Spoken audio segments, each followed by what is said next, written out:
Hola, les doy la bienvenida al Seminario de Formación Pedagógica sobre Evaluación Formativa y Retroalimentación. Mi nombre es Johnny Richard Crisóstomo Díaz, jefe de la GEVAT, y les hago extensible el saludo de la directora de la UGEL 04, Medalid Graciela García Pardo, y al mismo tiempo manifiesto mi profundo agradecimiento al apoyo institucional de la DBB International y a su flamante coordinador nacional, Programa País, Walter Pedro Quispe Rojas, y a través de él a su equipo de profesionales de alto nivel, por responder de inmediato en apoyarnos con este evento pedagógico que está dirigido a los directores y docentes de los CEBAS y los CEPROS de la UGEL 04. Asimismo, doy mi reconocimiento especial a mi equipo técnico local de la Educación Básica Alternativa, que planificó y programó este evento como una de las primeras actividades en este segundo semestre 2020. Sean ustedes bienvenidos. Muy buenas tardes, colegas de la UGEL 04, directivos de los centros de educación técnico-productiva, de los centros de educación básica alternativa, de los ciclos inicial, intermedio, avanzado, presencial, semipresencial, a distancia, y de los módulos que también están ahorita en proceso en los centros de educación técnico-productiva. Muchísimas gracias, señor Johnny Crisóstomo, ¿no?, representando a la UGEL 04 por la invitación. Les extiendo el saludo de la DBB International a nombre de su director Walter Quispe Rojas, quien les manda un caluroso saludo y les desea que también hayan pasado unas felices fiestas y que puedan aprovechar este espacio de interaprendizaje sobre la evaluación formativa y la retroalimentación. En esta tarde también nos acompaña el especialista, metodólogo, el magíster Ricardo Victorio Gamarra. Ricardo, buenas tardes.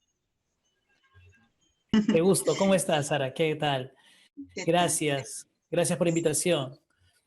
Muy bien. Entonces ahora ya nos conocen. Bueno, Ricardo Victorio Gamarra es magíster en educación, trabaja actualmente en la Universidad Marcelino Champañá como especialista de proyectos educativos. Bueno, la mayoría de ustedes seguro me conoce, yo soy Sara Salazar con mucha experiencia en educación de jóvenes y adultos y ahora apoyando directamente a la DBB International como consultora experta en educación de jóvenes y adultos. Muchas gracias, Richard, por la invitación, ¿no? Y como les digo, extiendo el saludo de parte de Walter Quispe Rojas, ¿no?, quien les manda siempre todos los mejores deseos de superación profesional. Bien, sin más preámbulo, vamos a comenzar. Tanto Ricardo como quien habla, hemos preparado un espacio interesante de co-conducción para tomar el tema de evaluación formativa y retroalimentación. Entonces le voy a dejar la palabra ahora a Ricardo y vamos a ir interactuando. Muchas gracias. Nuevamente, buenas tardes con todos. Es un gusto compartir con ustedes este escenario virtual para poder conversar entre todos sobre lo que es la evaluación formativa y retroalimentación.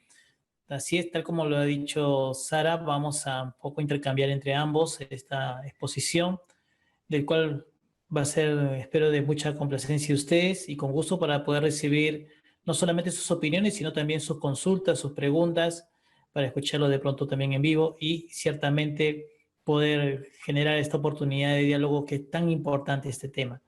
Si me permiten, voy a comenzar a compartir la pantalla para poder ver una presentación. Muy bien, como lo hemos mencionado hace un instante, lo que vamos a dialogar en estos momentos es sobre un pequeño taller virtual sobre lo que es la evaluación formativa y ciertamente la retroalimentación. Para poder comenzar, es importante anotar algunos puntos vitales, digamos, para poder iniciar este diálogo. Y es ciertamente referirnos a la resolución viceministerial a 094, que justamente hace referencia al tema de lo que es evaluar. Hay unas definiciones claves que ciertamente hay que considerar, como también lo que implica la retroalimentación. Dentro de este marco normativo, es importante acotar que para poder realizar un proceso de evaluación, siempre tenemos que mirar la planificación. Si no hay una buena planificación, quizá la evaluación pueda resultar con serios problemas, ¿no? No podemos evaluar lo que no se ha planificado. Y, lógicamente, la resolución viceministerial aclara esos aspectos en aras a que podamos realizar un trabajo profesional de mucha calidad. Bien, entonces, simplemente por un poco de recordar, todos nosotros lo sabemos, que es evaluar, según la resolución viceministerial, nos aclara, nos precisa que la evaluación es un proceso permanente, es un proceso sistemático que favorece al recojo de información, y este recojo de información ciertamente va a servirle al docente y obviamente al estudiante para que se pueda emitir un juicio de valor respecto al proceso del aprendizaje que está realizando obviamente el discente, y que a raíz de ello se pueden tomar decisiones. Miren qué importante es el aspecto de la evaluación. Si no tenemos una evaluación debidamente sistematizada, con un recojo de evidencias concreto, definitivamente tendríamos serios problemas para emitir un juicio de valor. Y lo que busca la evaluación de nuestro Estado peruano es que nosotros tengamos claro que debemos recoger la información. Y en este aspecto, estamos colocando en la parte inferior este famoso ciclo Deming que venimos trabajando o que conocemos como tal, que es el planificar, hacer, verificar y actuar. ¿Por qué es tan importante el ciclo Deming? Es tan importante porque cuando hablamos de evaluación, también hablamos, como bien lo señala la misma resolución viceministerial, hablamos de una mejora continua. Esto quiere decir que en los aspectos más importantes de la evaluación, o el aspecto más importante de la evaluación, es buscar que el estudiante mejore, es decir, que el docente pueda mirar los procesos académicos, los procesos pedagógicos, y según cómo se va dando el desarrollo del aprendizaje, pueda generar la mejora continua. Por eso es tan importante, estimados colegas, que nosotros recojamos la información de manera fidedigna y clara, puesto que si no recogemos esta información vamos a tener un grave problema para emitir juicios de valor, que justamente lo vamos a conversar después. Y que ciertamente, si nuestros juicios de valor están sesgados, la toma de decisiones también obviamente tendrá serias dificultades. Atención, atención, que para realizar una buena evaluación debemos considerar el recojo de la información, pero siempre apuntando a la mejora continua. Lo vamos a profundizar un poquito más en un momento, y ahora que estamos justamente compartiendo esta ponencia con Sara, un poco podríamos hacer un poco de recuerdo, ¿no? Sara, no sé si nos puedes compartir con todos cómo era que se evaluaba en la institución educativa donde tú tuviste la oportunidad de estudiar. Que si mal no me acuerdo, me comentabas que era Jorge Basadre era el colegio, si mal no me equivoco. Sí, Ricardo, realmente yo estudié en el colegio Jorge Basadre 6048 estatal de acá de Villa El Salvador, toda mi primaria y mi secundaria, en aquel tiempo la educación básica EBR, ¿no? Y realmente, si tuviéramos que hablar de la evaluación, yo poco recuerdo, ¿no?, del tema de evaluación en sí, ¿no?, de cómo ahora como docentes lo conocemos. Yo lo que sí recuerdo mucho era mi calificación, ¿no? Que sabemos nosotros ahora que es la valoración, ¿no?, de lo que uno sabe, pero en ese tiempo era tapar la hojita que te daban y ver si tenías más de 10 o menos de 10 para saber si has aprobado o no, ¿no? Y luego, incluso me acuerdo de un profesor ya, un tanto radical, que felicitaba sin que dé la nota, ¿no? Decía, ¿para qué lo abres, no? Ya sabes cuánto tienes, ya sabes lo que tienes que hacer. Y esa era para nosotros la evaluación de anteaño, ¿no? Sí. Ay, bueno, sí, de repente todos hemos pasado por esas mismas experiencias, ¿verdad? De pronto para todos, la mayoría de los que estamos aquí presentes, incluido también mi persona, hemos tenido estas experiencias de una evaluación que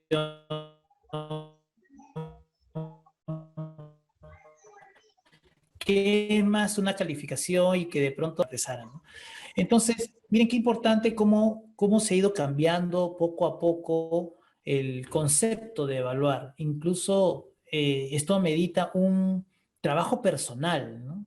Esto medita de que nosotros como docentes cambiemos esa concepción de la evaluación que de pronto tuvimos en su momento, o que de pronto ejercieron con nosotros nuestros profesores, porque nosotros ejercemos la docencia también teniendo un reflejo de lo que hemos aprendido.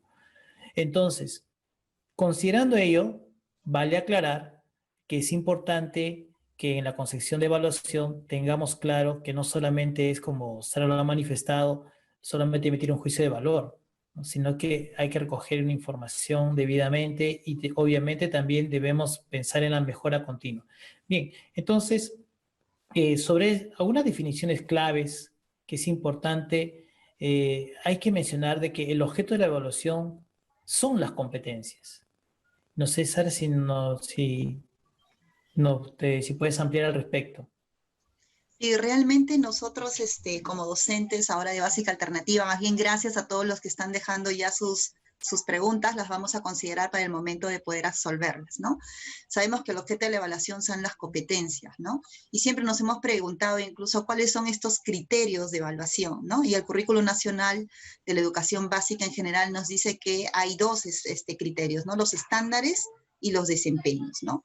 ¿Y qué considera estos criterios realmente, ¿no? El tenerlos es que nos va a permitir tener información tanto para la retroalimentación, ¿no? O sea, para el proceso en el que el estudiante va aprendiendo, ¿no? Pero también nos determina el nivel que va alcanzando, ¿no? Y ahí es donde sale la norma, y seguramente ahora Ricardo les va a ampliar, ¿no? Y nos habla de una evaluación del aprendizaje, ¿no? Como llegada, y también nos habla de la evaluación para el aprendizaje, ¿no? Donde está el proceso de la retroalimentación.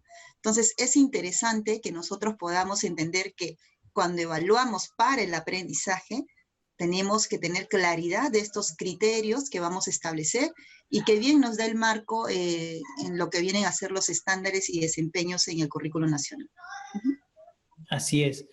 Por ese mismo motivo, como también lo está mencionando Sara, es importante tener claro que la evaluación en sí misma siempre tiene que estar enfocado, como lo menciona y está en letras rojas, está pensado en que uno tiene que mirar las competencias y obviamente tener en cuenta cómo esta competencia va descendiendo a través de los estándares y desempeños.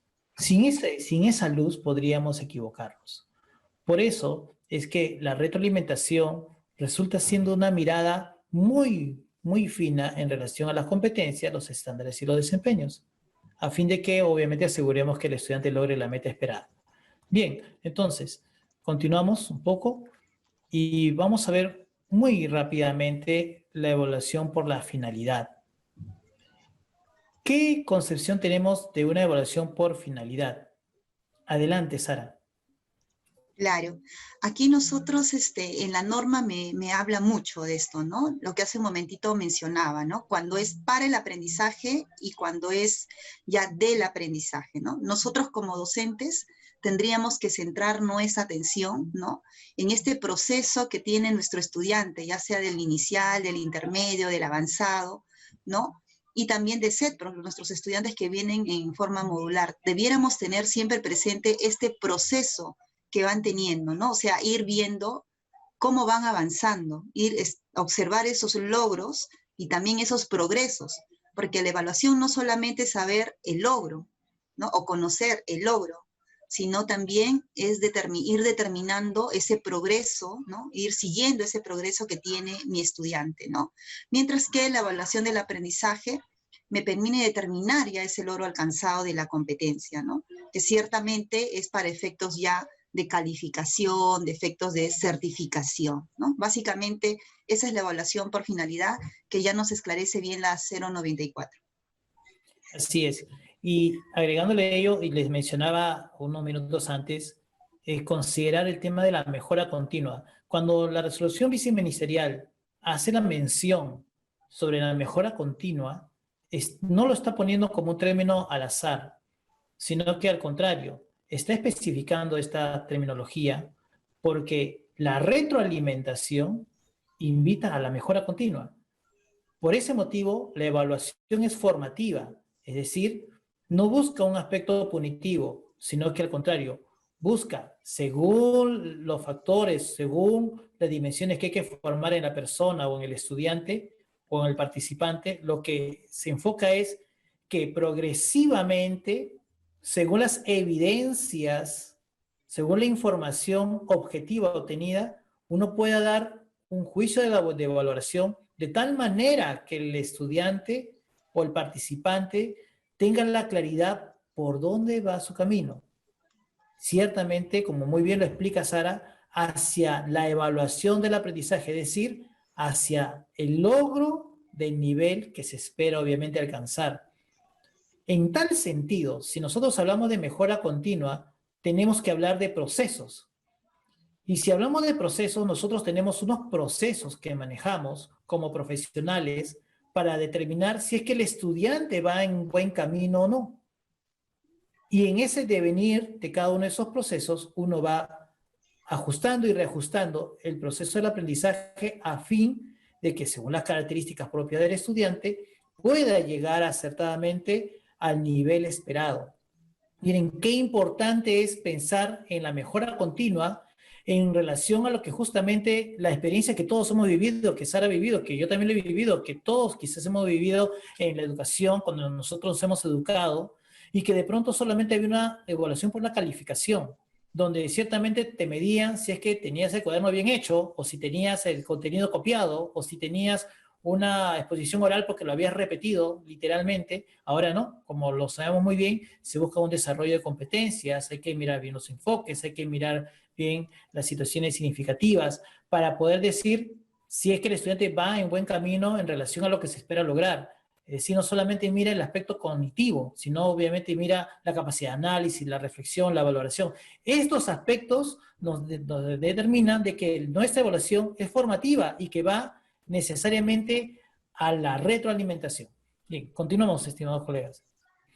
Les muestro aquí una tabla, una información de cómo ha sido evolucionando el concepto de evaluación formativa, y ciertamente tiene que ver con la maduración que hemos tenido en la educación, desde una concepción de una evaluación tradicional, donde de pronto estábamos solamente enfocados en disertar, en explicar, y el participante simplemente escuchaba, a una mirada de una evaluación que está más orientada a la formación de la persona. Por eso ustedes lo podrán ver en el último cuadrante de la derecha, si ustedes me lo permiten señalar. Me espera un instante.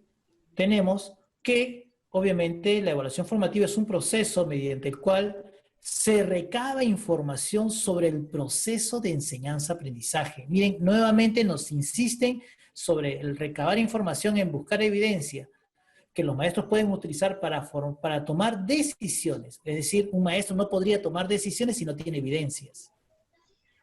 Esto es muy importante, estimados colegas. No podemos tomar decisiones si no tengo la evidencia concreta, ¿no? Y los estudiantes, para mejorar su propio desempeño, y que es una fuente de motivación. Y aquí hay que agregar otro aspecto muy importante, de que obviamente el docente, nosotros como maestros, no podremos tomar una decisión o tomar decisiones, no solamente si es que no tenemos la evidencia, sino es que de pronto no tenemos la claridad sobre cómo estamos evaluando, si es que el instrumento está adecuado o no. Por eso, aquí estamos mostrando una definición muy práctica sobre lo que es la evaluación formativa.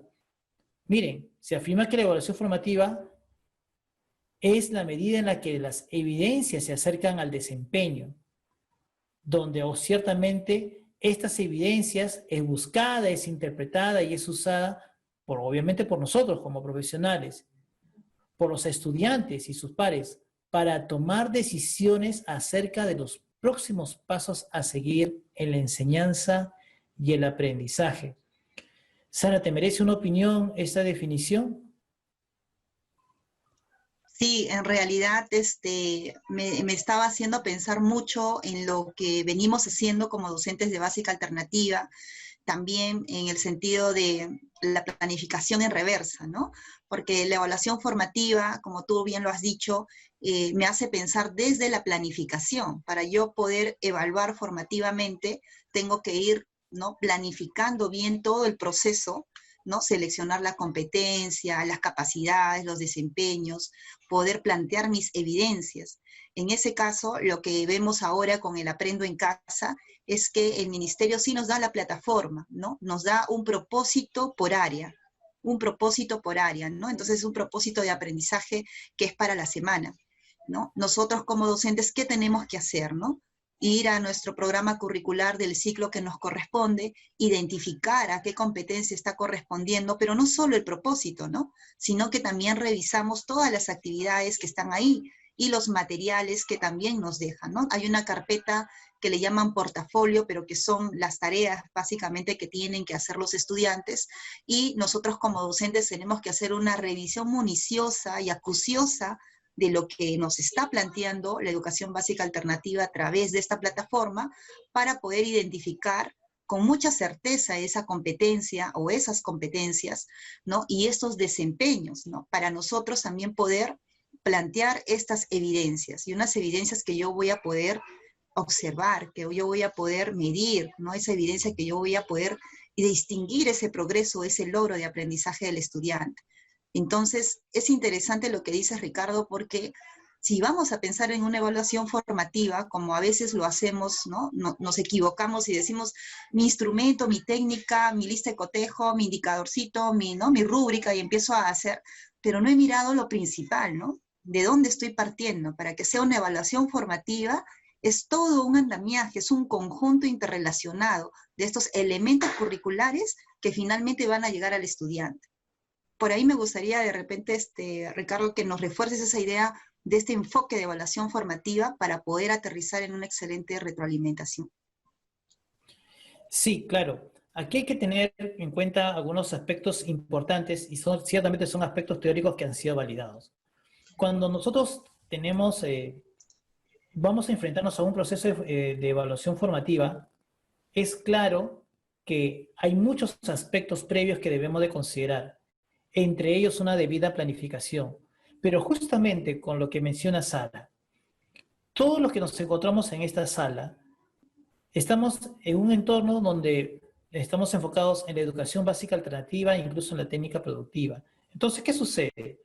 Que uno de los aspectos donde mayormente tenemos las mayores falencias es que no realizamos un buen diagnóstico del perfil de la persona quien va a someterse al proceso del aprendizaje. Y cuando estamos en un escenario tan complejo como la básica alternativa o la técnico-productiva, nos cuesta mucho mirar el perfil, porque como son tan disímiles, o de pronto son tan diferentes la forma de que ellos han aprendido, entonces asumimos por hecho de que no tienen un buen nivel, o de pronto tienen experiencias muy partidas y comenzamos de pronto de cero. Cuando es importante considerar y recordar que en el proceso de enseñanza-aprendizaje, para estos escenarios donde los participantes tienen tanta diferencia de edades, es vital que nosotros tengamos claro que ellos tienen una experiencia previa, que ellos han logrado aprendizajes desde la vida. Por lo tanto, es interesante considerar estos elementos, porque asumirlos como tal le va a ayudar al profesional a que pueda avanzar en el proceso del aprendizaje, incluso que la evaluación esté más relacionada con los escenarios propios de su vida cotidiana, y que obviamente sea más significativa y obviamente tenga mayor impacto en su proceso de enseñanza. Este aspecto es muy importante. Y la visión que nos propone el Estado peruano a través de esta resolución viceministerial 094, que es de la mejora continua. Estamos pensando aquí de que los participantes están relacionándose con un escenario virtual, porque ahora estamos en un escenario virtual, ¿verdad? Donde tenemos que pensar que las expectativas de los estudiantes tienen que ir en relación a su realidad. Y en un modelo de enseñanza por procesos, ciertamente tenemos que pensar en que la mejora continua se debe realizar, obviamente, en el aprendizaje, pero anclado en su realidad. Y ese es un aspecto que nos estamos olvidando. Pensamos de que la evaluación simplemente tiene que ser por la competencia precisada, y nos olvidamos de que esta competencia tiene que estar relacionada directamente con la vida cotidiana. Si no está relacionada con la vida cotidiana, pues obviamente va a dejar de ser significativo. Por lo tanto, la evaluación vuelve a ser netamente teórica, cognitiva, comprensiva, pero no va a llegar a más. Por lo tanto, será un proceso lamentablemente nada significativo para la persona. Entonces, en ese aspecto, si usted me permite continuar, Aquí en esta tabla, en la tabla número 3, que les vamos a dejar luego la presentación para que ustedes lo vean, incluso con sus fuentes, tenemos una mirada rápida de lo que significaría tener los medios, las técnicas y los instrumentos de la evaluación formativa. Y claro, de alguna manera todos lo conocemos, de alguna manera nosotros hemos visto que existen diferentes medios, lo están viendo ustedes allí en la presentación, hay carpetas, hay dossier, hay cuadernos, hay cuestionarios, hay etcétera, lo sabemos, que hay técnicas donde el estudiante no interviene, donde el estudiante participa más activamente como la autoevaluación, que hay instrumentos que están referidos a una escala de comprobación, a una escala verbal o numérica, a una rúbrica o escala descriptiva, a una lista de control, etcétera, etcétera. Lo importante, estimados colegas, es que para ejecutar una buena evaluación formativa, no solamente tengo que utilizar los instrumentos y las técnicas, sino debo tener la mirada de la mejora continua. Es decir, que debo tener cuidado, que mi evaluación no es punitiva como en mi caso lo realizaron cuando yo estuve en mi institución educativa, o como Sara lo comentó, como todos hemos tenido esa experiencia, sino que la mirada tiene que ser: aplico instrumentos bajo una técnica determinada, utilizando determinados medios, para que el estudiante tenga la oportunidad de mejorar, porque la evaluación corresponde a la mejora del estudiante, no al proceso de enseñanza que a mí me van a evaluar, sino que tiene que estar enfocada en que el estudiante logre lo esperado. Por eso es que, continuando la tabla, y ustedes podrán ver algunos detalles más, es importante que lo anclemos en la realidad, que luego de pronto dentro de un instante lo vamos a mirar. Bien, respecto a lo que son los criterios y las evidencias, Sara, ¿alguna opinión al respecto? Sí, en realidad es interesante lo que nos dices, Ricardo, porque tanto en básica alternativa, ¿no?, como en técnica productiva, nosotros sabemos que nuestros estudiantes y, ¿no?, su recorrido, a veces sin las capacidades básicas que necesitamos, ni habilidades también, ¿no?, a pesar de que son personas con trayectorias ya recorridas, ¿no?, digamos con trabajos, incluso algunos padres de familia, ¿no?, y de diferentes contextos.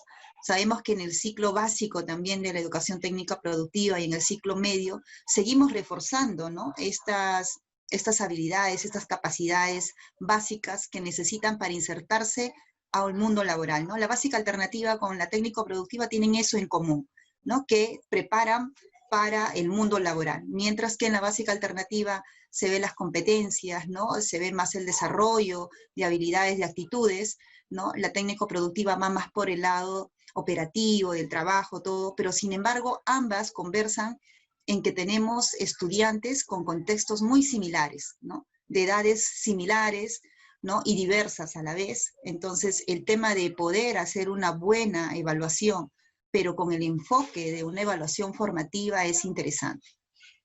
Y empezamos un poco a ir aterrizando los términos, ¿no?, porque son términos que utilizamos muchas veces, y yo decía que los docentes siempre escuchan, ¿no?, desempeños, competencias, criterios, evidencias, instrumentos, técnicas.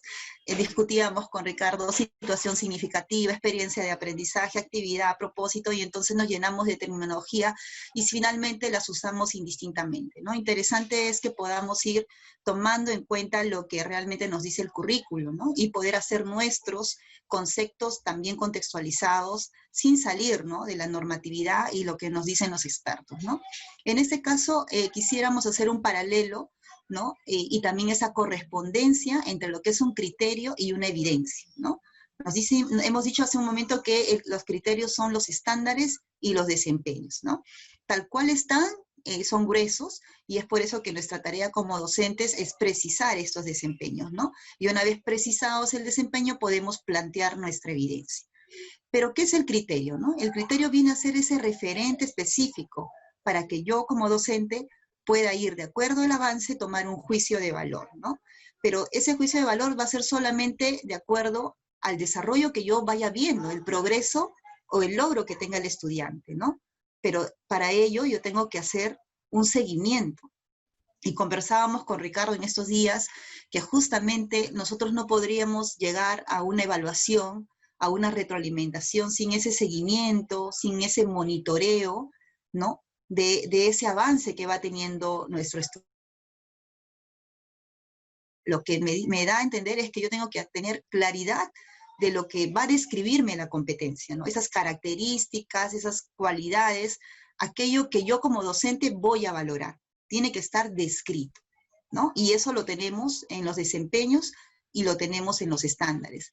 ¿Qué hay que hacer con ese criterio de desempeño? Hay que precisar, ¿no? Y ustedes habrán leído mucho que se puede precisar, ¿no? De acuerdo al nivel que está el estudiante, de acuerdo a la temática que voy a desarrollar y entonces, y de acuerdo al contexto, ¿no?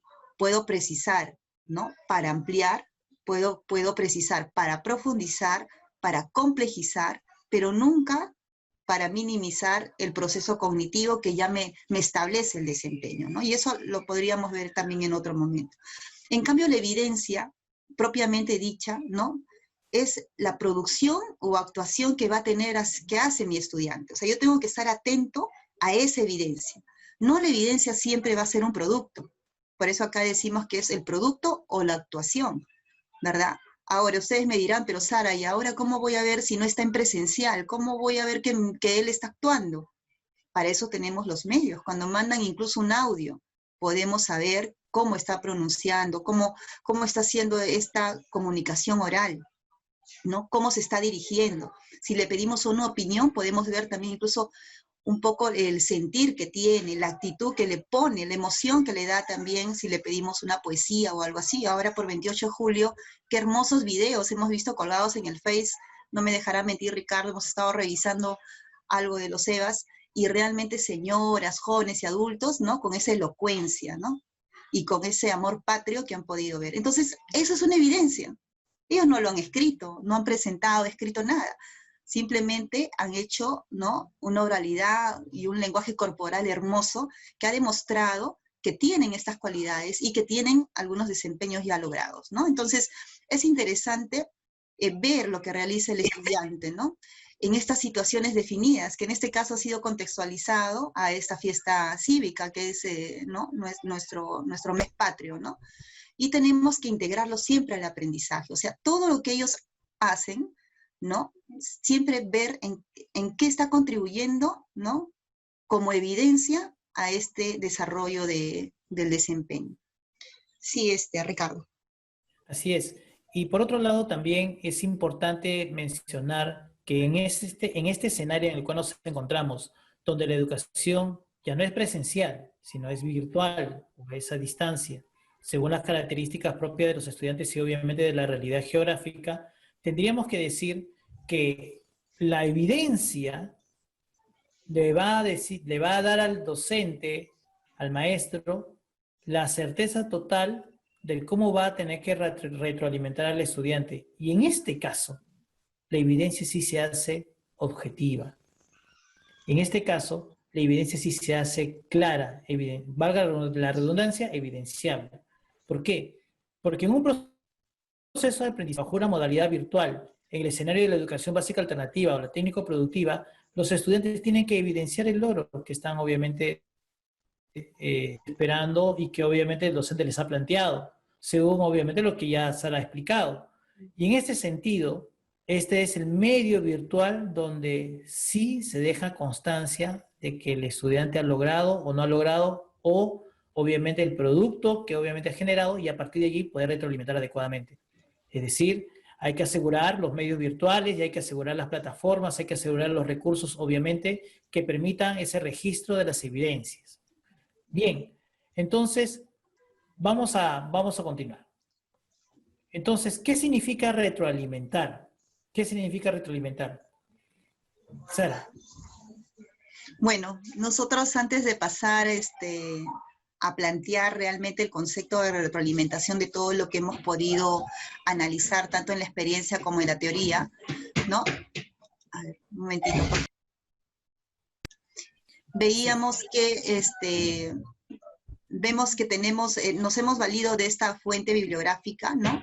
De Valdivia, que en el 2014 nos dice que retroalimentar, ¿no? Es acortar las distancias entre la situación actual en la que se encuentra el estudiante y la situación ideal a la que se debe llegar. De modo que la retroalimentación permite al estudiante cerrar la brecha entre el desempeño actual y el deseado, ¿no? Entonces, conversábamos mucho con Ricardo qué es ese versus, y por ahí hemos puesto una diapositiva, creo que es la que sigue, o la que sigue Ricardo, si me ayudas con eso. Tenemos eso es lo que nos dice Valdivia, ¿no? Y nosotros habíamos llegado a en un juicio de expertos en evaluación, viendo justamente que acá se plasmaba, ¿no? Lo que hizo el estudiante frente a lo que debió hacer, ¿no? Entonces, nosotros le decimos, esto es lo que debes hacer, ¿no? Hablándolo fríamente, y el estudiante puede haber llegado acá, pero también puede haber llegado aquí, justamente cumpliendo con todos los criterios que yo he establecido, ¿no? Entonces, Valdivia me dice, ese recorrido, esa distancia, esa brecha, es la retroalimentación. Ahí viene a tomar vida la retroalimentación. ¿Qué está sucediendo si el estudiante le dije que haga esto y llegó acá? Ese recorrido, ¿no? Tengo que estar muy atento para yo poder ingresar a retroalimentar. Y es por eso ahí, si me ayudas con el foquito, Ricardo, vemos un camino, ¿no? Vemos un camino, ¿no? Donde le hemos puesto el versus, ¿no? El versus de lo que debió hacer con lo que hizo, ¿no? Y ahí estamos hablando netamente de lo que es la evaluación para el aprendizaje. Nosotros tenemos que estar atentos a ese recorrido y ver en qué momento se encontró con una piedrita o alguien lo entretuvo, ¿no? Y ahí entramos a retroalimentar. ¿Qué dificultades tuvo? Y ahí ingresamos a retroalimentar. Y eso nos dice Valdivia, ¿no? Nosotros, frente a todo lo que hemos leído, también estamos llegando al siguiente concepto de retroalimentación, ¿no? La diapositiva anterior, Ricardo, ¿no? Ya retroalimentar para nosotros, ¿no? Creo que es la que sigue. Perdón. Ahí está, ¿no? ¿Ya qué es la retroalimentación? ¿No? Hemos visto lo que nos dice Valdivia y hemos graficado también de alguna manera lo que nos dice, ¿no? Pero ¿qué es la retroalimentación ya para nosotros en los EVAs, en los CETROS, ¿no? Es informar al estudiante de manera específica, o sea, específica, ¿no? No es que le voy a decir, mira, tienes un AD o tienes un 20, ¿no? O lo has hecho bien, o lo has hecho mal, o vuélvelo a hacer, o lo pudiste hacer mejor, ¿no? O luego te explico, ¿no? Entonces, no es una información del resultado, sino más bien es una información específica, ¿no? De dónde están, ¿no? Estas dificultades que hemos encontrado. Pero no solamente es específica, sino que también tiene que ser oportuna. Y entonces ahora se nos vienen las preguntas, nos dicen, sí, pero ahorita estamos en la educación remota. Y en la educación remota lo que vemos es que los estudiantes nos entregan a destiempo las tareas. Pero claro, ¿no? El estudiante tiene esa flexibilidad y nuestra modalidad, tanto EVA como CETPRO, siempre tuvo esa característica, que nuestros estudiantes son irregulares, que no nos presentan las tareas. Es más, a veces ni han venido a las sesiones de aprendizaje. Entonces, esta modalidad remota, ¿no? Exige de mí seguir con esa flexibilidad que tenemos tanto en EVA como en ETP, ¿no? En Educación Técnico-Productiva. ¿Por qué? Porque de alguna manera el estudiante me puede entregar la tarea, ¿verdad? O yo se la puedo dejar hoy día en la sesión y les doy plazo hasta mañana, pero ellos me lo pueden entregar después de 5 días de repente, ¿no? Lo importante es el tiempo que yo voy a demorar en darle ese feedback, esa retroalimentación, ¿no? Entonces, eso es lo importante. ¿Cuál va a ser mi reto? ¿O cuál es el reto como institución? ¿Que me demore 24 horas para dar el feedback? ¿O que me demore de repente 48 horas, ¿no? Yo he podido sondear en algunos centros y en algunos CEBAs me han dicho, sí, nosotros nos hemos puesto que si el estudiante envía, ya sea por WhatsApp, por correo, la tarea, tenemos 24 horas para retroalimentar, ¿no? En otros centros han dicho, no, nosotros tenemos hasta 48 horas, ¿no? Dentro de las 48 horas retroalimentamos. Entonces, ahí tenemos que ver, colegas, lo oportuno que tiene que ir nuestra retroalimentación. O sea, nosotros no podemos dejar, ellos nos pueden demorar en entregar la tarea, sí, pero nosotros no podríamos dejar más de 48 horas en poder darle ese feedback. Entonces, por un lado, la retroalimentación tiene que ser específica, descriptiva, y por otro lado, tiene que ser oportuno, ¿no? ¿Sobre qué? Sobre esos logros o esos progresos, porque puede ser, ¿no? Puede ser que simplemente el estudiante, ¿no? Sí llegó a los criterios, entonces yo tengo que dar en este caso, una devolución de lo que el estudiante logró, ¿no? Y si no lo alcanzó, voy a hacer una retroalimentación y le voy a especificar esos puntos que todavía faltan, ¿no?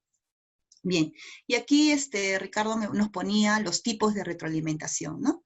Nosotros sabemos, colegas, que desde el 2016, cuando se establecieron las rúbricas de evaluación de desempeño docente, nos hablaron de la retroalimentación propiamente dicha, ¿no? Y entonces empezamos con el temor, no, mi desempeño, y ahora yo cómo retroalimento. Y en la rúbrica número 3 me habla del monitoreo, ¿no? Y la retroalimentación, ¿no? Entonces es una sola rúbrica que tiene dos aspectos importantes, ¿no? ¿Por qué? Porque si yo no monitoreo, como hace un momento han visto el caminito, si yo no hago ese monitoreo, ¿cómo voy a retroalimentar? No estoy atento a ese avance, ¿no? Entonces nos vamos a centrar ahora en la retroalimentación, que es parte de esa rúbrica, ¿no? Y hemos colocado los niveles solamente para que ustedes tengan en cuenta que así está establecido en el marco del buen desempeño docente, ¿no? Porque de ahí nace lo que son las rúbricas de evaluación de desempeño docente, ¿no? Entonces, en el nivel 1 decía que si mi desempeño docente yo no hacía retroalimentación o simplemente mi retroalimentación era incorrecta, ¿no? Entonces, es lo mismo que yo no retroalimente o que haga una retroalimentación incorrecta. Eso me ubicaba en un desempeño en nivel 1 en esa rúbrica de evaluación, ¿no? Mientras que si hago una retroalimentación elemental, ya estaba en el nivel 2, ¿no? Entonces, si ya estaba en el nivel 3, tengo una retroalimentación descriptiva y alcanzaba el más alto nivel si llegaba por lo menos una vez a tener una retroalimentación por descubrimiento o reflexión. Pero fíjense, aquí nosotros no intentamos decir, uy, entonces estamos mal porque estamos en la retroalimentación elemental, no. Esos son los tipos de retroalimentación. Lo ideal es llegar al nivel 4, que es la de descubrimiento-reflexión. Sin embargo, todos transitamos en algún momento por algún tipo de retroalimentación. Y aquí me podrán decir, Sara, y ahora que estamos en tiempo remoto, ¿cuál es la ideal? ¿No? La ideal siempre va a ser la de descubrimiento-reflexión, pero va a depender también de la calidad de la evidencia, ¿no? De cómo es que, hasta dónde ha llegado el estudiante para yo poder hacer ese tipo de retroalimentación. Bien, y para los que de repente todavía no estamos muy empapados de este tipo de retroalimentación, ¿no? Ahí están los conceptos, pero vamos a hacerlo con un poco de ejemplos, ¿no? En una retroalimentación incorrecta, obviamente es algo que o bien el estudiante hizo equivocadamente y yo le dije que estuvo bien, entonces estoy dando una retroalimentación incorrecta. O más bien yo le estoy diciendo a él que lo hizo mal, ¿no? Cuando en realidad lo hizo bien. Entonces estoy dando también una retroalimentación incorrecta. Y cuando no doy retroalimentación, simplemente cuando resecciono y ni siquiera le dije que está recibido, ¿no? Es simplemente indiferente. ¿Ah? La retroalimentación elemental, como les decía hace un momento en el ejemplo, es cuando le digo que está bien, que está mal, lo puedes hacer mejor, ¿no? Sigue adelante, esfuérzate un poco más. Entonces son como palabras, ¿no? Sombrilla, que esconde un fondo, ¿no? Y que de repente el estudiante dice, uy, ¿qué me imagino yo como estudiante cuando me dicen, lo puedes hacer mejor? Y ahora yo, ¿qué voy a hacer mejor? ¿No? O sea, también siempre es interesante ponerse en el lugar del estudiante. ¿Qué está reseccionando en nosotros? ¿No? La retroalimentación descriptiva es aquella que le lleva de la mano, ¿no? Eso se ve sobre todo, y la mayoría de los matemáticos, de docentes de matemáticos, caemos en la descriptiva. Nos estancamos en la descriptiva porque nos cansamos, esa es la palabra, colegas, ¿no? Yo sé que ustedes me están dando la razón. A veces nos cansamos de estar explicando, sí, pero aquí, a ver, vamos a poner un ejemplo. Tengo un ejemplo de operaciones combinadas, ¿no? Y dejé un problema donde ellos tenían que aplicar las operaciones combinadas, con los signos de colección, ¿no? Que son los corchetes, los paréntesis, ¿no? Y lo van resolviendo, ¿no? Me entregan el trabajo o el desarrollo del ejercicio y me doy cuenta que han hecho una mala agrupación, ¿no? No han desarrollado las operaciones que deberían estar primero dentro de los paréntesis para luego pasar a los corchetes, ¿no? Entonces, mi feedback va por ahí, ¿no? A ver, intenta revisar, ¿no? Recuerda que hay signos de colección. por ahí que estoy tratando de que él por descubrimiento, ¿no? Estoy intentando llegar a una retroalimentación por descubrimiento. Otra vez el estudiante o la estudiante me envía, ¿no?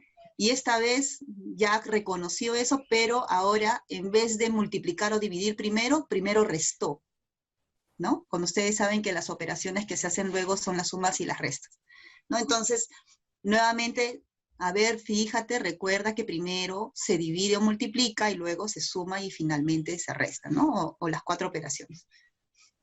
Les damos otra vez, y otra vez el estudiante no lo logra hacer, ¿no? A ver, de nuevo le decimos, ¿no? Finalmente ya de 3 o 4 veces de ida y vuelta, le decimos, 3 más 4, 7, no por 5, tal, entonces ya le damos, ¿no? El paso a paso. Entonces le estamos describiendo cómo lo va a hacer. Y créanme que los matemáticos caemos más en ese tipo de retroalimentación y a veces nos hundimos, ¿ah? No podemos salir de ahí, ¿no? Pero la idea es que lleguemos a que ellos vayan descubriendo. De repente en este primer ejemplo que les estoy dando, podríamos incluso decir, sí, pero lo estuvo intentando, claro, o sea, sí, lo estuvo intentando porque le dije, a ver, revisa, a ver, le voy dando chispazos para que él vaya descubriendo. Pero el ejemplo va en que finalmente nos quedamos en la descriptiva, ¿no? Bien, y bueno, y el nivel 4, la retroalimentación por descubrimiento y reflexión, justamente es eso, ¿no? ¿Cómo va, no? Cómo le vamos dando algunas pautas, pero no le estamos describiendo, sino le estamos dando como pequeños chispazos para que ellos vayan descubriendo y ellos mismos vayan identificando dónde está la dificultad y las puedan superar, ¿no? Entonces, esos son los 4 tipos de retroalimentación que no lo dice Ricardo ni Sara, sino que están establecidos y están en el marco del buen desempeño docente. Seguimos. Así es. Sí, y aquí hay un punto muy importante para complementar lo que justamente ha mencionado Sara, y es que a veces la mirada es, ¿cómo retroalimento? ¿Cuál es el criterio que debo tener para retroalimentar? Y en este sentido, ya el Estado, a través del Ministerio de Educación, nos está presentando estos 4 niveles. Niveles que, obviamente, como muy bien lo menciona Sara, la retroalimentación por descubrimiento, reflexión, es la más ideal. ¿Por qué? Porque ciertamente lo que estamos buscando es la formación integral del participante o del estudiante, donde lo que se busca no solamente es la adquisición de un conocimiento o el asimilar una definición, sino al contrario, busca desarrollar competencias, busca desarrollar habilidades, busca desarrollar una mirada específica, busca solucionar incluso una situación significativa que tenga obviamente relación con su vida, con su situación real, y a partir de allí, obviamente, él pueda generar procesos de reflexión y descubrimiento, porque está demostrado, estimados colegas, que la manera más ideal de generar un proceso de asimilación es una reflexión sobre la materia, obviamente, que se está analizando o estudiando. Y esto, ¿no? Y algunos han preguntado, ¿pero cómo se hace esto en este escenario? En un escenario real en el cual nosotros nos encontramos bajo un entorno donde antes no hemos estado habituados. Pues se tiene que desarrollar a través de entornos virtuales, se tiene que desarrollar a través de plataformas virtuales que permitan los recursos que tienen estas plataformas, en brindar esa retroalimentación. ¿Y cómo se va a dar? Obviamente con los recursos que tenga disponible para que pueda llegar el aprendizaje de una manera eficaz y eficiente, que de pronto lo podríamos tratar en un instante. Muy bien, seguimos. Así es, ¿no? Así es. Lo que justamente Sara nos estaba mencionando es que nosotros debemos mantener el perfecto enfoque, ¿no? Es decir, estamos pensando en una evaluación que es formativa, que tiene sus niveles y que obviamente están bajo una tipología para la retroalimentación que hemos examinado hace un instante atrás, y que no debemos de perder esa mirada. Es decir, la mirada de la mejora continua. La mirada de que tenemos que evaluar para buscar que el estudiante, que el participante tenga ese proceso de aprendizaje donde realmente vaya a lograr lo que nosotros como profesionales esperamos que llegue. Sí, Sara, no sé si al respecto ibas a comentar algo. Sí, de repente para poder hacer un poco interactivo y seguir pasando, tenemos una consulta, sería bueno de repente poderla resolver. ¿no?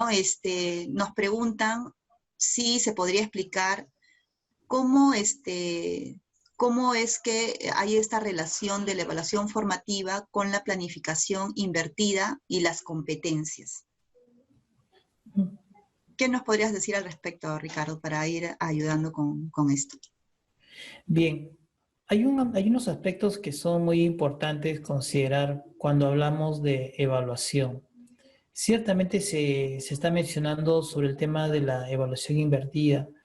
Yo lo que recomendaría, y sé que Sara lo va a ampliar dentro de un instante, yo lo que recomendaría es, y como sucede en todo proceso educativo, tener claro que todo hecho educativo es intencional. Y al ser intencional, implica una previa planificación. A raíz de esa previa planificación, ciertamente uno va a evaluar.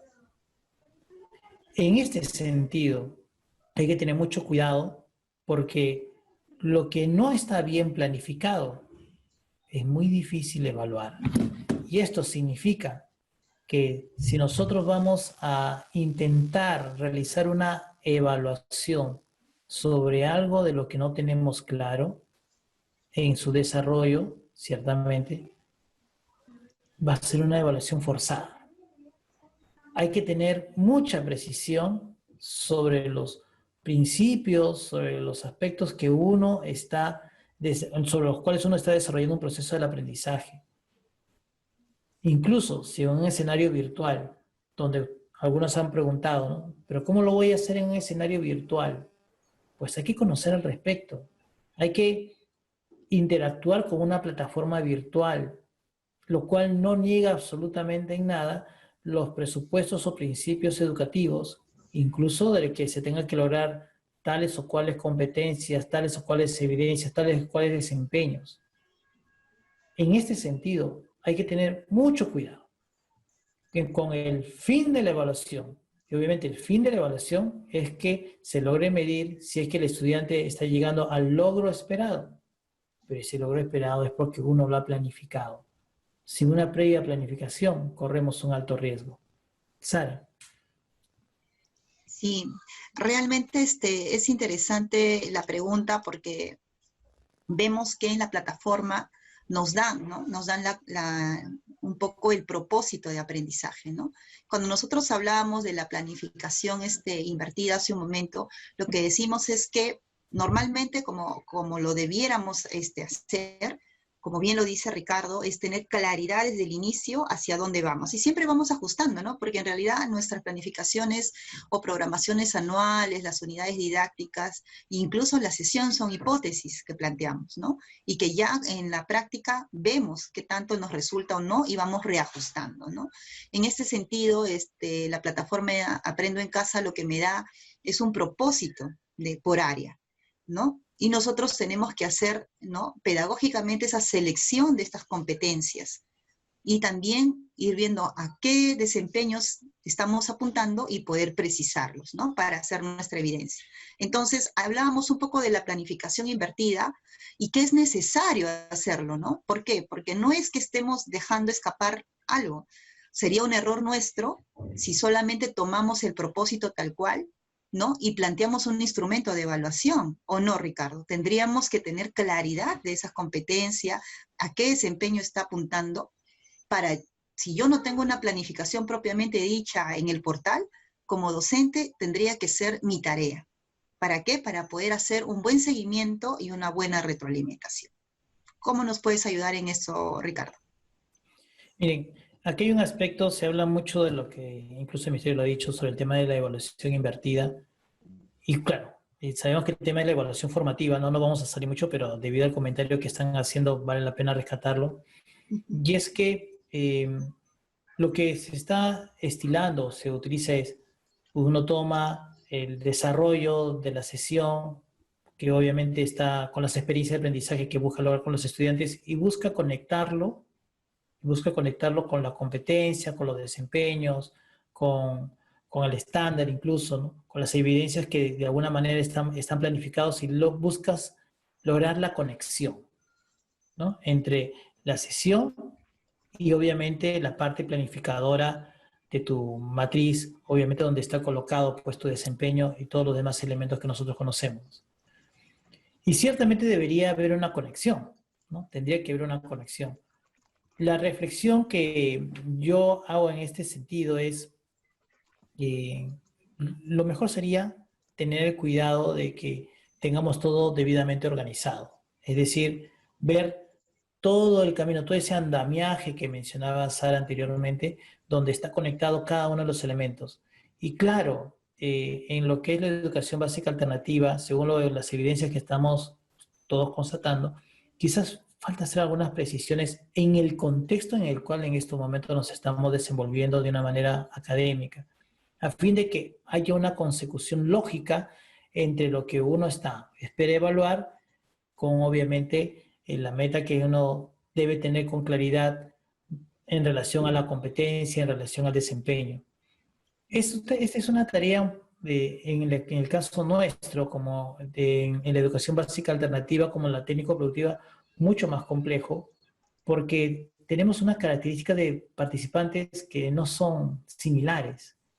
Incluso lo que tendríamos que hacer es, si es que la evaluación que vamos a esgrimir o utilizar en el contexto y en el momento corresponde para la característica del estudiante que obviamente estoy impartiendo la enseñanza. Porque en el aula puedo tener diferentes participantes con diferentes características. Entonces, no es tan sencillo decir, vamos a hacer una evaluación invertida, ¿no? Y comienzas a mirar hacia atrás, ¿no? Digámoslo, ¿no? No es tan sencillo. En el caso de que nosotros tenemos una plurivariedad de estudiantes o participantes que tienen diferentes perfiles y que no necesariamente todos van al mismo ritmo o todos tienen la misma experiencia. Y ahora agreguémosle que en un escenario virtual no todos manejan los mismos recursos. No todos tienen la forma de utilizar una plataforma como Blackboard o como ahora se están utilizando el Microsoft Teams u otras, como utilizar Moodle u otras similares. Entonces, allí incluso hay una brecha digital. Lo que tenemos que hacer, estimados colegas, es mirar con mucha prudencia si es que la evaluación que voy a ejercer realmente está debidamente planificada y si no lo está, hacer los ajustes necesarios pensando en la mejora del estudiante. Aquí hay un punto que, como lo estamos mostrando en estos momentos en la diapositiva, dice ¿qué evaluar en lo virtual? Nos dice que la evaluación de la capacidad de actuar en situaciones, evaluación de los conocimientos adquiridos, evaluación de la capacidad de reflexionar. Quiero conectar con lo que justamente estamos conversando en relación a que sí, todos los elementos sí son importantes evaluar. Incluso la reflexión es un aspecto que no debemos dejar de considerar. Y si yo digo, voy a aplicar la evaluación invertida, está bien, correcto, porque vas a buscar de dónde partió este elemento de evaluación, cuál es su origen para ver la correspondencia con su competencia, etc. Correcto. Pero es importante que también usted, colega, no olvide que la meta de la evaluación, por donde está buscando el Ministerio de Educación, no solamente es conocer las situaciones particulares o buscar un conocimiento adquirido, sino que a raíz de ello el estudiante pueda reflexionar, tenga la capacidad de analizar y reflexionar, y los medios virtuales le deben ayudar a ello. Punto importante, ¿cómo hago para que los medios virtuales me ayuden a evaluar y generar unas partículas interesantes para que el estudiante pueda llegar a la reflexión? ¿Y cómo evidenciarlo? Ojalá nos dé el tiempo en esta exposición para poder tratar ese punto que es muy importante porque ya es bastante aplicativo y poder tratarlo con ustedes. Sara, continuamos con la siguiente diapositiva. Entonces, sí, Ricardo, y ahí también me gustaría ahondar un poquito más, si me lo permiten, en esta pregunta, porque realmente es interesante lo de la planificación invertida, ¿no? En realidad, este diseño inverso nos propone a nosotros identificar primero esos resultados esperados, que bien lo hace de alguna manera el Aprendo en Casa, nos pone un propósito general por área, ¿no? Para nosotros poder determinar en este caso esos desempeños, y poder planificar actividades complementarias. Recordemos que a través del Aprendo en Casa, si bien es cierto nos dan la sesión, ¿no?, desarrollada, nosotros tenemos que plantear actividades complementarias. Entonces, esta planificación, ¿no?, en reversa o inversa, nos da esa oportunidad de nosotros también poder considerar, ¿no?, primero, identificando estos desempeños y segundo, planteando actividades complementarias para el logro de este propósito mayor que me propone, en este caso, la plataforma, ¿no? Eso es interesante. Bien, también me gustaría aprovechar, Ricardo, antes de continuar, hay una pregunta muy interesante. Les voy a invitar, por favor, que las preguntas lo hagamos por el chat, ¿no? A fin de no distorsionar un poco la metodología del trabajo de nosotros, ¿no? Nos dicen si se podría considerar las necesidades y anhelos de los estudiantes para empezar a planificar. Claro, ahorita en el tiempo que estamos nos dan las actividades, ¿no? Pero recuerden que la 093 y la 094 nos indica algo muy interesante, ¿no? Que nosotros podemos hacer un análisis del nivel que están las sesiones. O sea, estamos hablando del nivel de aprendizaje del estudiante, del estilo del aprendizaje del estudiante, del ritmo del estudiante, y también nos habla mucho, ¿no?, sobre estas características y la contextualización que debemos hacer. ¿Dónde lo hago? ¿No? Entonces, esa es la pregunta. Pero si ya me dan todo, ¿y cómo lo voy a hacer? En las actividades complementarias podría hacerlo, y también, sin salirse de la temática del propósito, hay ya algunas instituciones que vienen haciendo sus propios videos tutoriales, todo, ¿no? ¿Qué es lo que sí no podríamos hacer, no? Que si la competencia está priorizada para esta semana y la temática también, que yo simplemente me vaya por otro camino, ¿no? Ahora, eso no quiere decir, pero Sara, ya, me han dado eso, pero yo sé que eso no está, mis estudiantes no lo van a poder hacer. Ah, necesitas previos. Ya, pero necesitas previos, pero por eso podríamos salirnos de la competencia. Eso habría que interiorizarlo, ¿no? Entonces hay que ver si esos previos vienen a ser actividades que voy a tener que plantear previas para que él pueda tener claridad de lo que le ha recibido en la sesión. Tendría que tener también ese análisis que hacer para poder adaptar esto. ¿Ah? Pero lo que no podemos hacer, colegas, es salirnos de todo, ¿no? O sea, si me están hablando de, no sé, pues de trabajar la alimentación, ¿no? Y para ahí necesito previo, seguramente yo no voy a ir, no, ¿sabes qué? No quiero trabajar la alimentación, hoy día ese desempeño me dice que tengo que ver las funciones orgánicas, todo, pero sin embargo me voy a otra competencia y yo elijo lo que deseo trabajar, ¿no? No va tanto por ahí, ¿no? Si bien es cierto, en la presencialidad recibimos de los chicos estos anhelos, estas necesidades, ahora lo que tendríamos que hacer nosotros es considerar aquello que tuvimos ya mapeado el año pasado para ver por dónde van estas situaciones significativas que discutíamos con Ricardo varias veces, ¿no? Que son interesantes tenerlas, ¿no? Y estas situaciones significativas que bien ustedes han programado sale pues de todo el análisis del diagnóstico que ustedes han hecho tanto del estudiante como de la institución educativa, ¿no? Entonces, sí es interesante considerarlo. Me voy a responder la pregunta, es interesante, es necesario, pero tengo que no salirme de lo que ya me han programado para la semana. Nos hemos quedado en la semana 16, ¿no? Sí. Bien, entonces vamos a ir respondiendo así las preguntas que tenemos. Tenemos como 6 preguntas ya, Ricardo, ¿no? Pero sí, un poco para ir cerrando también la exposición, ¿no? O sea, ¿qué voy a evaluar en la distancia, ¿no?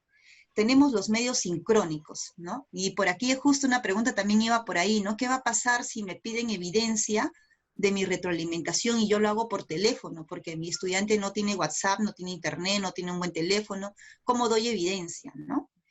Ahí, por ejemplo, si bien me piden la evidencia, me piden más la evidencia en los informes que nos pide el Minedu de la retroalimentación, ¿no? Entonces, yo la vez pasada compartí en otro grupo, hay un programa en Campo Redondo, que tampoco ahí hay el internet, ¿no? Entonces, las profesoras han creado un instrumento de seguimiento telefónico, donde han podido plasmar la competencia, la capacidad, ¿no?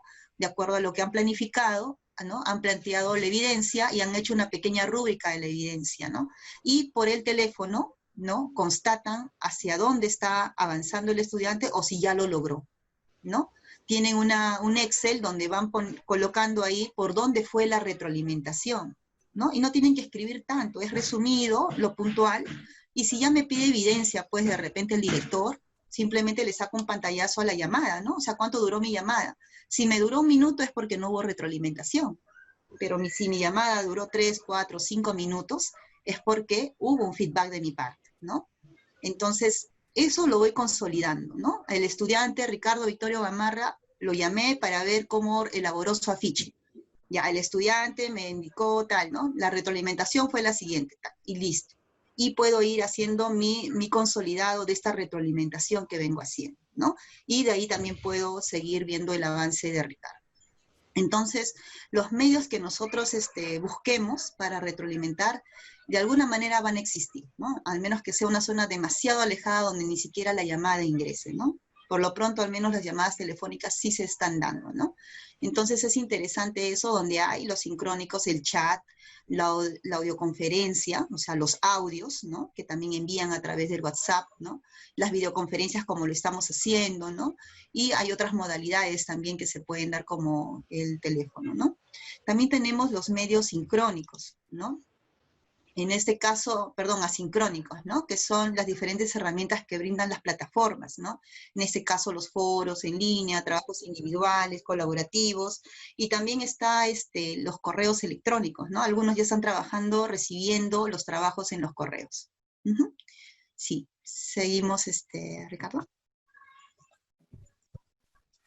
¿Seguimos? Gracias. Bien. Aquí les quiero mostrar ya para ir cerrando y poder atender sus preguntas. ¿Ah? Y de repente por el chat, y si me ayudas a leer, Ricardo, qué están respondiendo, sería ideal, porque tengo la pantalla completa, ¿no? Estos son unos tipos de retroalimentación, ¿ya? Que hemos sacado los pantallazos para que ustedes puedan identificar, ¿no? Hemos visto cuántos tipos de retroalimentación, 4, ¿no?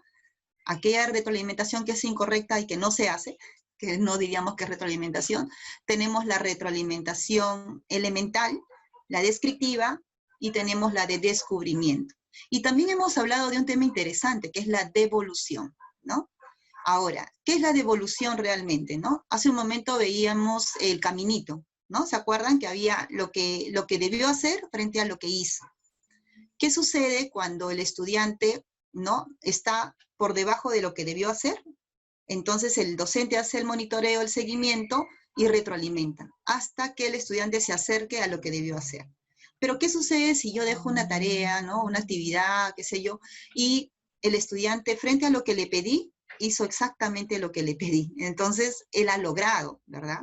Ahí cobra vida la devolución, ¿no? La devolución no es bien, lo hiciste bien, tienes AD o 20, listo, no, ¿no? Entonces ahí me preguntaban los docentes también y nos hacían varias preguntas con Ricardo. Ya, entonces ahí ¿cómo retroalimento? Es que ahí ya no hay una retroalimentación, porque la retroalimentación cobra vida cuando se identifican estas dificultades hacia el logro. O sea, estos avances, ¿no? ¿A dónde nos estamos quedando? Aquí viene ya a cobrar vida la devolución, que frente a lo que hizo bien, ¿no? Yo les ponía un ejemplo el otro día, a ver si lo puedo compartir, un ejemplo pequeño, ¿ya? Me hablan, por ejemplo, de los tipos de animales, ¿no? Los animales terrestres, los que vuelan, digamos, ¿no? Qué sé yo. Si el estudiante hizo bien la actividad, ¿no? La devolución va, ¿no? Primero, obviamente, a felicitar por lo que hizo bien, pero a decirle lo que logró, ¿no? Entonces, lograste identificar, ¿no? El tipo de animales de acuerdo, ¿no? Si tienen plumas, escamas, qué sé yo. Entonces, el logro de eso, ¿no? Es la devolución. Ahí ya no cobra vida la retroalimentación, sino la devolución, ¿no? Entonces, ahora vamos a leer aquí, hemos sacado algunos pantallazos, y yo les voy a pedir que por el chat vayamos poniendo nuestras respuestas, 3 o 4 nada más, y seguimos para que no nos demoremos mucho, ¿ya? Aquí, por ejemplo, vemos unas imágenes, ¿no? De 4 a 6 fotos que no se logran ver, pero lo que quisiéramos es que lean sobre todo el comentario que hace el docente, ¿no? Dice: muy buen trabajo, te felicito, ordenado, muy explicado, lo registro, semana 11, día 1 y 2.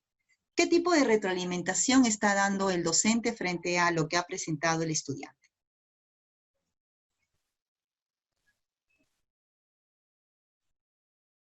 ¿Mm? A ver, ¿quién se atreve a respondernos? ¿Hay respuestas, Ricardo? Esa es la 2, dice. A ver, elemental. Así es. La primera. Elsa Sí, está respondiendo, esa es la 2, ¿no? sí, Así la es. elemental, ¿no? A ver, ya, muy bien. ¿Por qué será la elemental, no? Porque realmente no ha dicho absolutamente nada. Le está diciendo que es ordenado, ¿verdad? Retroalimentación elemental. Muchas gracias. Ahora veamos, acá hay dos imágenes más, ¿ya? Son diferentes.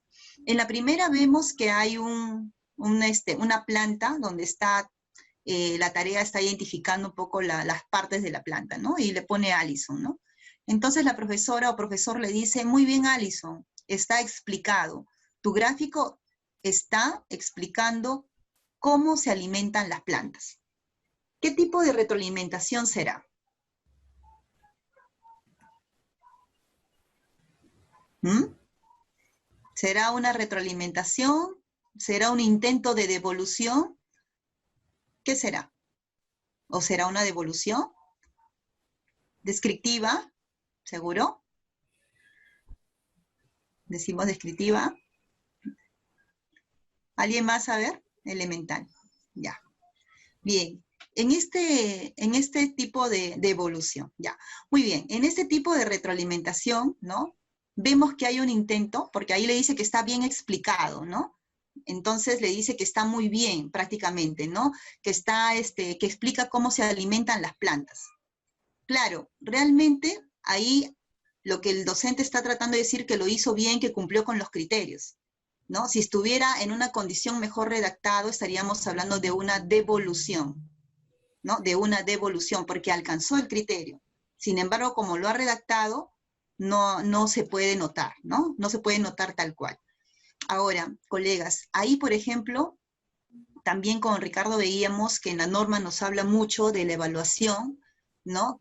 Perdón, de la retroalimentación que se hace individual o grupal, ¿no? Entonces decíamos, sí, pero ¿cómo vamos a hacer la individual y lo grupal, ¿no? Justamente nosotros que tenemos ya estudiantes vemos por dónde tendríamos que ponernos en escenarios por dónde van a tener dificultades nuestros estudiantes, ir teniendo ya más o menos redactado algunos feedbacks, ¿no? ¿No se han dado cuenta en los cursos virtuales, por ejemplo, cuando damos en los cursos MOOC del mismo ministerio, ¿no? Nos dan alguna respuesta, ¿no? Y si en caso nos hemos equivocado, inmediatamente me sale mi feedback, ¿no? Entonces nosotros tendríamos que tener más o menos mapeado por dónde podrían equivocarse los estudiantes, pero también tendríamos que tener pre-redactado si tendríamos que hacer una devolución, ¿no es cierto? Y ahí ya no nos atormentamos diciendo, uy, pero tengo que escribirle a todos, ¿no?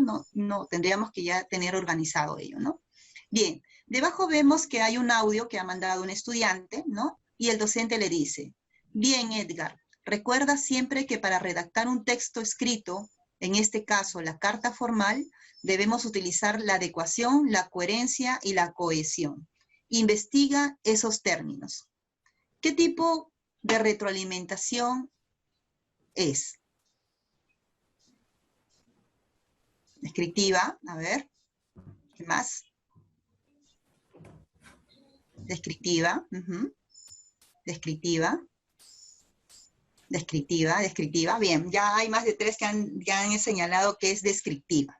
¿Ah? Entonces, claro, ahí, por ejemplo, es interesante ver las matices. Vamos a ver el siguiente y de ahí vamos a regresar aquí a descubrir si es descriptiva o es que se está yendo para la retroalimentación que viene a ser por descubrimiento. Veamos, ahorita vamos a regresar ahí, no se preocupen. Ahí dice por descubrimiento, ¿ah? Ya, claro, vamos a verlo. Veamos esta, ¿ya? Dice, el reto era hablado, le dice el docente, ¿eh? El docente le dice al estudiante, el reto era hablado. Entonces, el estudiante le dice, le grabo un audio, ¿no? De lo que escribí, y el docente le responde, claro, para escuchar tu desempeño, ¿no? Ya, y le manda el audio, ¿no? Entonces le manda caritas tristes, seguro que le ha costado hacer el audio, ¿no? Listo, dice. Y el docente le responde, ¿no? Muy bien, recuerda leer siempre respetando los signos de puntuación. La coma indica una pausa, el punto y coma 2 pausas, el punto aparte 3 pausas. Y de esta forma mejorarás tu lectura y sobre todo la comprensión. Gracias, profesor, le dice. ¿Qué tipo de retroalimentación estamos viendo ahí? La 4, por descubrimiento. ¿Sí? A ver, ¿qué más? Descriptiva, descripción. Una más, a ver. Descriptiva, descriptiva. Muy bien. Claro. Aquí lo que estamos viendo, ¿verdad? Es justamente que él le hace una descripción, ¿no? De lo que debería haber hecho en el audio, ¿no? Ahí vemos, ¿no? Nosotros no hemos escuchado el audio, pero sin embargo él lo está narrando ahí como una descripción, ¿no? Pero a la vez también le está diciendo, ¿no? Que debería ir mejorando, o sea, que debería él ver la lectura y sobre todo la comprensión de ello, ¿no? Que dice, describe detalladamente, así es, ¿no? Le está describiendo. Esa es una retroalimentación descriptiva. Pero qué interesante, colegas, que vayamos viendo eso, porque no es que tengamos un patrón de descripción, ¿no? Ahorita vamos a ver otra. Me gustaría de repente pasar a la siguiente para que podamos definir la descriptiva. Ricardo, ¿me ayudas con la siguiente diapositiva? Vamos a leer la morada, ¿ya? La que está a la derecha. Olvidémonos un ratito del resto para llegar a lo que es la descriptiva propiamente dicha, ¿no? Dice, a ver, entonces sumo es que tiene después de Cristo, dice, ¿no? Eso le dice el estudiante. Y el docente le responde, la cronología del intermedio temprano es 200 antes de Cristo, 600 después de Cristo. Así lo has escrito tú y está bien, le dice, ¿no? Si te das cuenta, el primer año es antes de Cristo, AC, y el segundo año es después de Cristo, DC. Solo es ese caso, es suma, ¿no? En ese caso, ¿no? 600 más 200 es 800, ¿no? Así que vas a escribir en duración del intermedio temprano 800 años. Los demás periodos o etapas son restas. Ok, le dice el estudiante, ahora le envío, ¿no? Entonces, ahí propiamente dicha es una retroalimentación. A ver, al toque, a ver quién lo responde. La respuesta ganadora. Descriptiva, ¿no? Esa ya es recontra descriptiva, ¿no? Ahí ya nos hemos pasado, ya prácticamente le hemos hecho la tarea, ¿no? Entonces, vemos ahí los matices de descripción. Volvemos a la diapositiva anterior, por favor, Ricardo, ¿no? A la anterior. Ajá. Ahí nos damos cuenta, ¿no? Habíamos visto que el que está a la izquierda es una descriptiva, pero la que sigue también es una descriptiva mucho más detallada que esta. Entonces, ¿por qué estamos haciendo este ejercicio, no? Porque si no, se nos es difícil. Recuerden que entre negro y blanco hay escala de grises. Igual, ¿no? Tenemos que estar muy atentos para ver también si estamos llegando de la descriptiva, ¿no? A la que viene a ser por descubrimiento, porque estamos dando como intentos de llegar, ¿no? Podemos estar en el limbo, ¿no? Entonces, eso también es interesante que lo podamos descubrir al momento de hacer nuestra retroalimentación. Veamos a la derecha, ¿no? Ahí hay 6 fotos, ¿no? No podemos ver las otras 2, ¿no? Entonces, ahí vemos que le dice, ahí está la semana 11, profesor, ¿no? El estudiante le envía, ¿no? Bien, muy bien, Vanessa, totalmente de acuerdo con las fechas elegidas. Tu línea de tiempo mantuvo la secuencia cronológica. Me hubiese gustado más colores para impresionar visualmente. Buen trabajo, Vanessa. ¿Qué tipo de retroalimentación es o será una devolución? Devolución. Elemental, devolución, devolución. Bien, devolución, devolución. Muy bien, entonces sí, exactamente, es una devolución, ¿no? Le está diciendo hasta dónde ha logrado, y bueno, hay una parte que ya matiza el docente, ¿no? Donde le dice, me hubiese gustado más colores para impresionar visualmente, pero eso no es parte de la evaluación, ¿no? Eso es parte ya de una opinión personal, ¿no? Le gustan los colores, ¿no? ¿Y quién de nosotros no nos ha pasado, y lo hablábamos con Ricardo, que a veces por no tener el cuaderno bien pintado, bien forradito, bien, ¿no? Bien decorado, nos quitaban puntos, ¿no? A nuestros promedios de aquel entonces, ¿no? Entonces vemos que este es un ejemplo de devolución, ¿no? Redactado de repente de forma, es una devolución propiamente dicha, ¿no?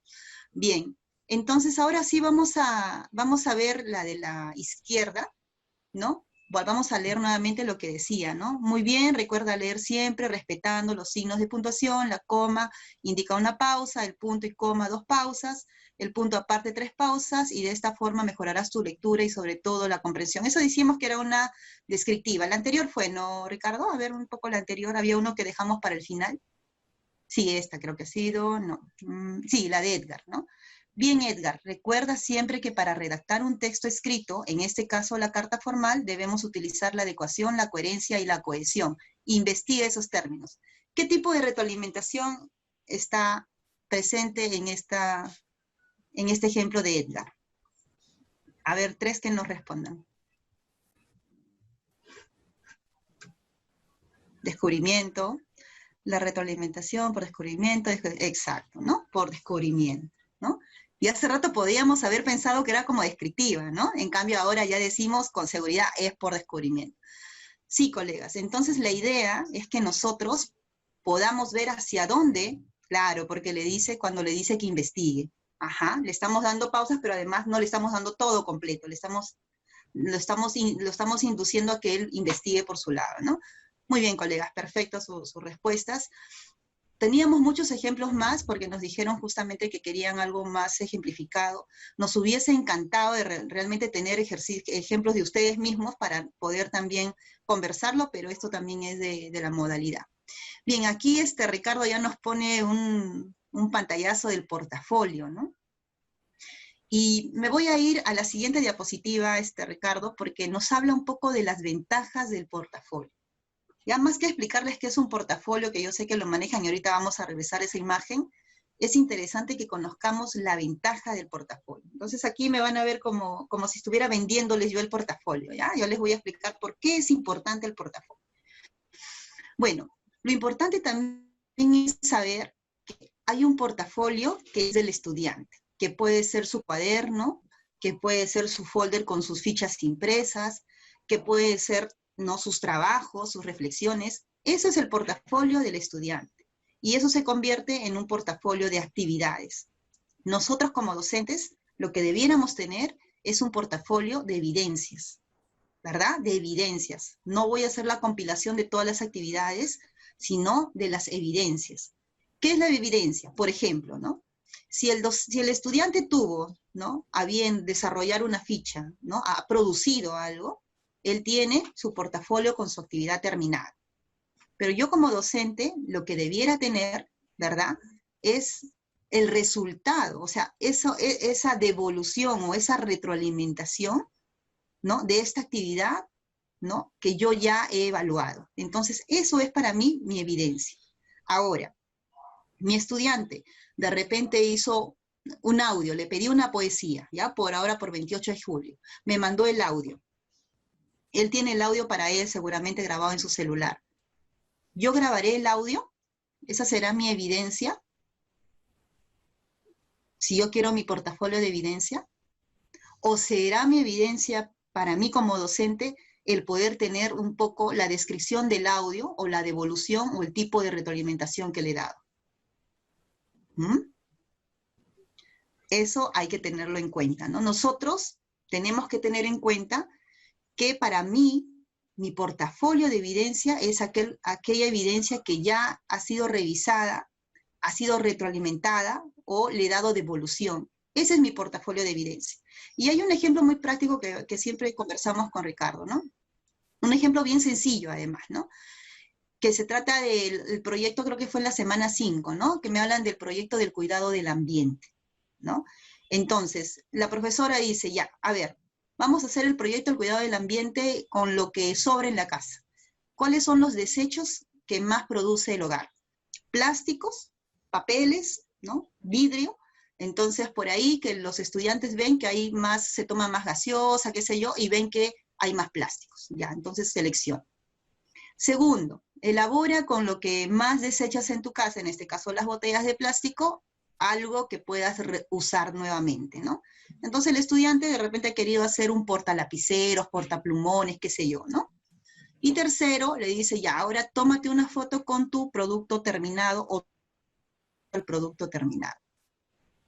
La evidencia, ¿no?, para el estudiante como actividad va a ser, ¿no?, porque le piden 3 fotos, ¿no? La foto donde ha elegido lo que más se desecha, la foto donde lo está produciendo, un poco para ver el proceso, y la foto del producto final, ¿no? Entonces, el estudiante va a guardar su proceso. A nosotros nos va a llegar como docente porque le hemos pedido los 3, que quisiéramos ver el proceso y el final. Nos envían las fotos de ellos y nos explican todavía. Yo como docente, ya digo, no, pero mi celular está lleno de fotos. Una vez que ya recibí los 3, y que para mí ha habido una evidencia de ese proceso de aprendizaje, ¿con cuál me quedo? A ver, ¿quién me contesta? ¿Con cuál de las 3 fotos me quedo? Si puede ser por el chat mejor, por favor. Con la final, ¿ya? ¿Qué más? A ver, ¿qué más me dice? La foto del terminado. Exacto.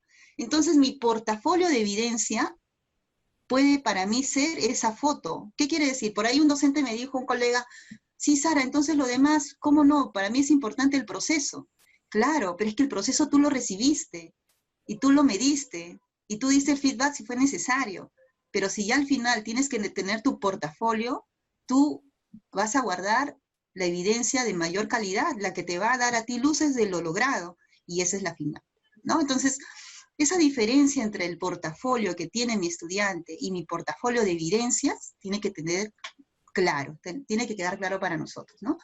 ¿Cuál es la ventaja del portafolio? ¿No? Muestra los avances del estudiante y no solo el logro final, ¿ya? O sea, justamente el portafolio del estudiante me da eso, ¿no? Tiene ese avance y el estudiante sí lo debe tener, porque recuerden que la norma nos dice que el año que viene va a haber una evaluación diagnóstica y el estudiante tendría que venir con su portafolio, ya sea digital o físico, para que nosotros podamos ver y él nos puede explicar ese proceso, ¿no? Permite al estudiante reflexionar sobre lo que aprendió y lo que le falta trabajar, ¿no? Y tiene mucha coherencia, ¿no? Porque si lo tiene, nos va a poder explicar, ¿no?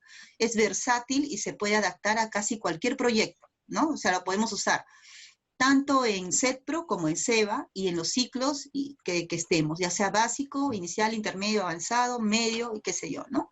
Se puede evaluar una variedad de competencias. Claro, porque con este, por ejemplo, con este ejemplo que hemos dado aquí del proyecto de cuidado del ambiente, ¿qué otra competencia podría haber evaluado? ¿Solamente la de ciencia y tecnología? ¿No? No, ¿verdad? He tenido que evaluar otras competencias más que han fluido en este desarrollo. Regresamos a la anterior, por favor, Ricardo. Y ahora sí les muestro la foto, ¿no? Donde nos dice un poco qué es ese portafolio, ¿no? Entonces, arriba de actividades de estudiante y hacia abajo de evidencias que es para docentes. Y todo lo que tiene el portafolio, fotos, videos, fichas, ¿no? Todo lo que pueda ser una evidencia de aprendizaje, ¿no? Ahora sí podemos continuar, por favor. Bien, aquí de repente, Ricardo, ya te dejo. Hay 4 aspectos muy interesantes que Ricardo va a continuar explicándoles que tienen que ver mucho con la estrategia de Aprendo en Casa, ¿ya? Entonces, ahora que ya Ricardo termine de explicar, seguimos para responder las preguntas. Así es, gracias, gracias, Sara. Bien, uno de los aspectos importantes es ciertamente al seguimiento de las sesiones que obviamente vamos a realizar. La forma de obtener información bajo este modelo de Aprendo en Casa, como muy bien lo estamos señalando y como ustedes ya lo conocen, es a través de los diferentes medios, como es la web, la televisión, la radio, según como puede ser el caso. Y un poco lo que habían mencionado anteriormente y lo que Sara había estado de alguna manera explicando es al respecto de cómo buscar estas evidencias en escenarios que no son tan sencillos, ¿no? Que no son tan presenciales, es decir, ahora estamos en un formato virtual. Y ciertamente en un momento ella mencionaba, y como lo habían puesto en el diálogo del chat, había mencionado si no tengo línea telefónica o si solamente hay línea telefónica y no hay WhatsApp o otro medio de comunicación. Es importante acotar de que sí existen modelos de enseñanza de aprendizaje simulado que está validado para la educación a distancia y que permite que tanto el docente, obviamente, haga la retroalimentación oportuna al participante, incluso como lo hacía hace muchísimos años cuando era la enseñanza por correspondencia. Si hay escenarios educativos donde se vaya a dar este modelo, pues sería interesante la implementación de ellos, puesto que nuestra geografía y también la realidad tecnológica lo exige de esta manera. Entonces, lo importante es obtener la evidencia, la información sobre la cual obviamente nosotros vamos a trabajar para ver si es que vamos a realizar una evaluación formativa prudente, significativa, que realmente vaya acorde con la competencia, incluso con el desempeño que obviamente se está esperando. Asimismo, también es importante hacer ese seguimiento y esa revisión de esas actividades. Para eso siempre, como habíamos mencionado, hay que mirar un poco las competencias, hay que mirar qué actividades obviamente se están plasmando para poder realizar el seguimiento. Y por otro lado, hay que mirar con mucha claridad si es que todos los estudiantes una mirada pues prudente y que nosotros le estemos dando sólidamente todas las actividades que realmente vayan a ser obviamente entregadas por los participantes. De esta manera hay que tener mucha precisión que en un medio digital o un medio virtual en el cual nos encontramos hay que dosificar muy bien cuáles van a ser las actividades y cómo se va a realizar el seguimiento. Como algunos ya lo han mencionado a través del chat, no siempre se va a poder realizar un seguimiento cuando tenemos altos niveles de complejidad para la comunicación multidireccional o bidireccional. En este caso, lo que hay que asegurar es qué actividades realmente pueden respaldarme a mí como docente para poder hacer una buena retroalimentación y con esa actividad que se ha planificado, realmente el estudiante pueda tener un retorno de la información que él ha esgrimido, que él ha elaborado, para que, observando la retroalimentación que le voy a dar, pueda proseguir en su proceso del aprendizaje. En escenarios virtuales hay que dosificar, hay que ser muy pertinentes al respecto. Bien, por otro lado, como muy bien se estaba mencionando anteriormente y ya Sara lo había explicado, la retroalimentación de las actividades que obviamente se proponen tienen que estar relacionadas ciertamente con la necesidad de los estudiantes, y estos estudiantes que obviamente que cometen errores, el docente siempre debe estar atento a la devolución. Lo que hay que cuidar es el medio, lo que hay que cuidar es la tecnología sobre la cual se va a realizar la retroalimentación y sobre la disponibilidad de los recursos que obviamente se tenga en el escenario educativo donde obviamente se vaya a realizar la acción educativa. Entonces, bajo ese modelo, aquí hay que mencionar que la retroalimentación puede ser individual como también podría ser grupal.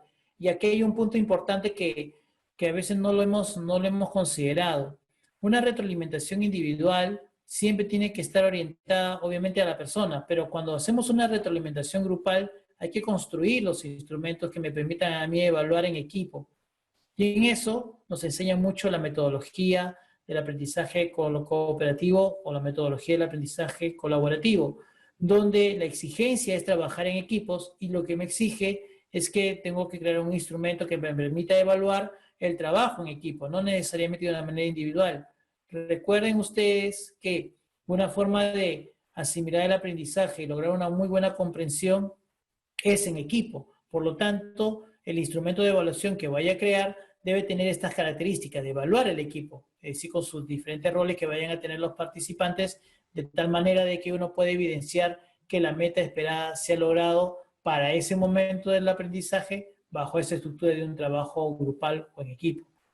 Bien, y tener presente las actividades complementarias que obviamente se tienen que relacionar con las estrategias que uno va a implementar. En este caso, estamos en un escenario donde se va a realizar estrategias propuestas según el Aprendo en Casa y que hay que tenerlas muy alineadas al tema que obviamente se ha propuesto, alineadas ciertamente a la complementariedad o al refuerzo de la temática que se está planteando, como también obviamente alineada a los aspectos transversales o de orden superior que exige ciertamente el currículum. Por eso que es importante, como por ejemplo están haciendo una pregunta en el chat, están preguntándonos si la retroalimentación eficiente obliga de lo adjetivo a lo cualitativo. Esto hace que debes usar una rúbrica. En ese sentido, mirando un poco lo que se ha dialogado anteriormente, una retroalimentación eficiente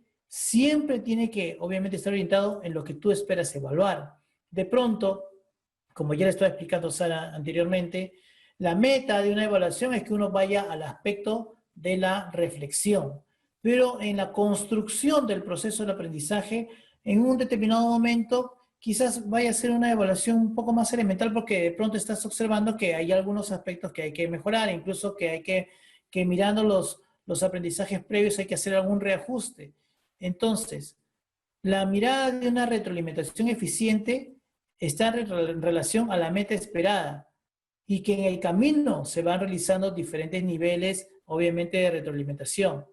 no necesariamente vas a apuntar a una retroalimentación de manera reflexiva desde un primer inicio, porque obviamente tienes que caminar, el estudiante tiene que caminar un poco. Sí vale la pena hacer algunas preguntas que le ayuden a despertar la curiosidad, o unas preguntas que de pronto el participante puede decir, bueno, el profesor me está cuestionando y qué interesante este aspecto. Sí, lo ideal es lo ideal sería plantear unas preguntas que favorezcan al proceso del aprendizaje y que el estudiante despierte su curiosidad, que vaya para descubrir la temática que obviamente se está planteando.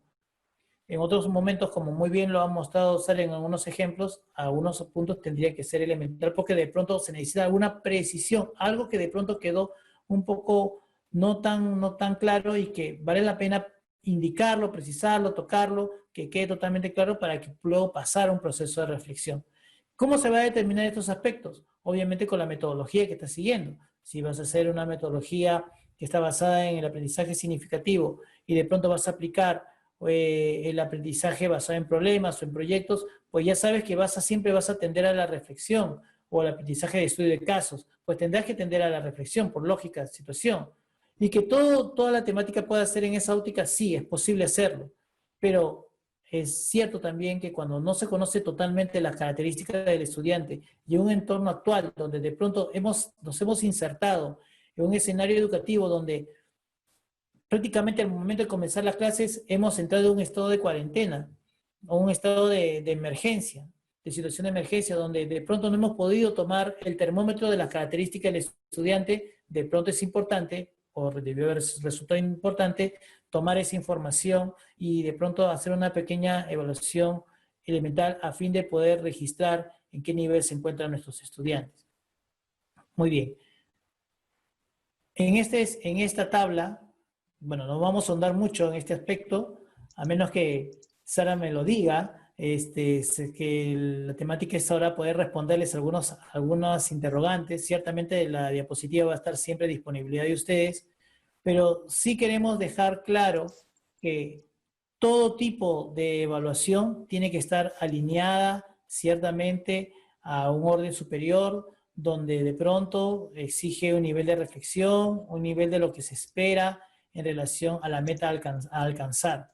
Sara, ¿alguna reflexión al respecto para luego poder pasar las preguntas? Porque ciertamente están... Sí, ya estamos con el tiempo. Sí, colegas, estoy también leyendo, hicimos un taller similar a este, Ricardo con Walter, para la DREL, y nos comprometimos en enviar todos los pasos para el uso del Padlet, que lo estamos usando para este tipo de portafolio virtual. Ciertamente se lo he pasado a la DREL directamente, pero ahora a través de Richard, de Johnny Crisóstomo, que es el jefe, ¿no?, del área, les voy a hacer llegar. No solamente tenemos un tutorial en video que lo hemos bajado del YouTube, sino también tenemos unas diapositivas que el equipo de DBB ha elaborado, donde está el paso a paso, ¿no? Y es interesantísimo, así que me comprometo ahora, eso está siendo grabado, así que con Ricardo les vamos a pasar también ese material, ¿no? Con respecto a las actividades complementarias, ¿no? Bien lo ha explicado Ricardo hace un momento, son 4 aspectos que hay que tenerlos en cuenta en Aprendo en Casa, ¿no? Lo primero es que como docente yo tengo que revisar sí o sí, ¿no?, las sesiones, cómo están planificadas, o sea, ese propósito de aprendizaje, identificar mi competencia, mi desempeño y de alguna manera redactar mi evidencia, ya, eso queda ahí, ¿no?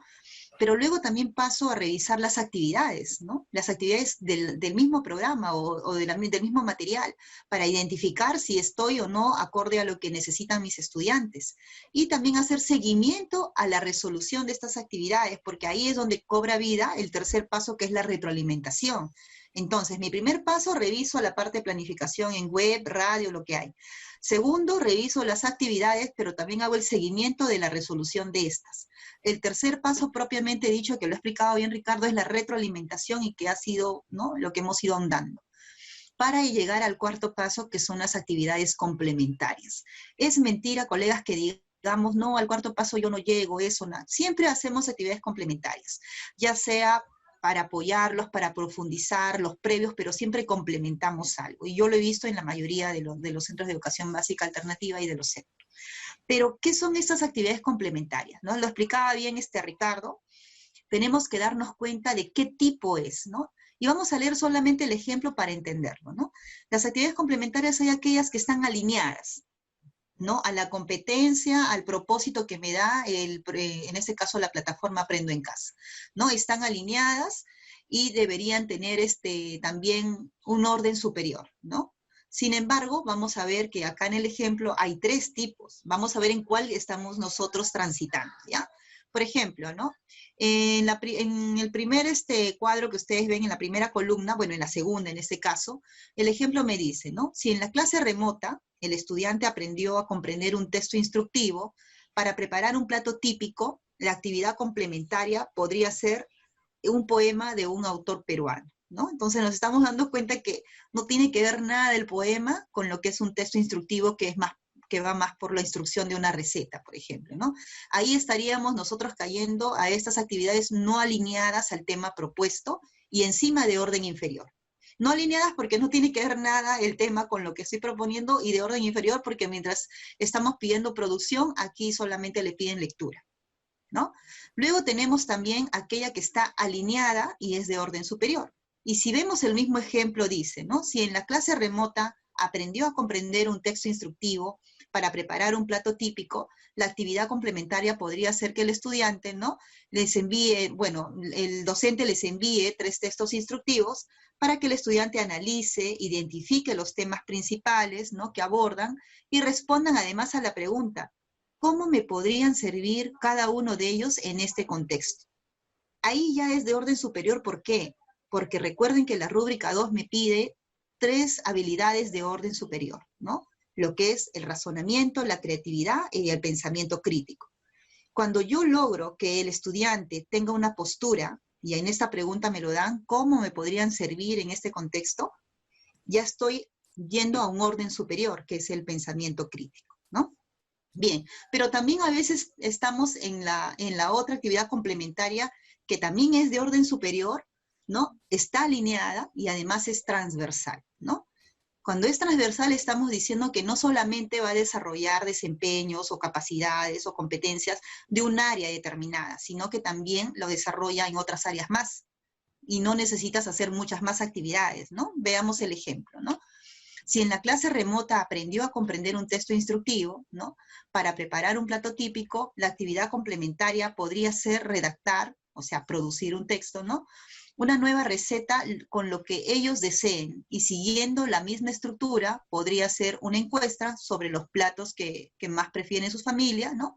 Y ahí estamos viendo que estaríamos desarrollando competencias de matemática y también de comunicación oral, ¿no? Entonces, hay esos 3 tipos de actividades complementarias que siempre es necesario tenerlos en cuenta, que no deberíamos transitar por por la segunda columna, que son totalmente diferentes y de orden inferior, ¿no? Entonces, por ahí queríamos nosotros también darles estas pautas, porque es parte de lo que nosotros hacemos en la retroalimentación.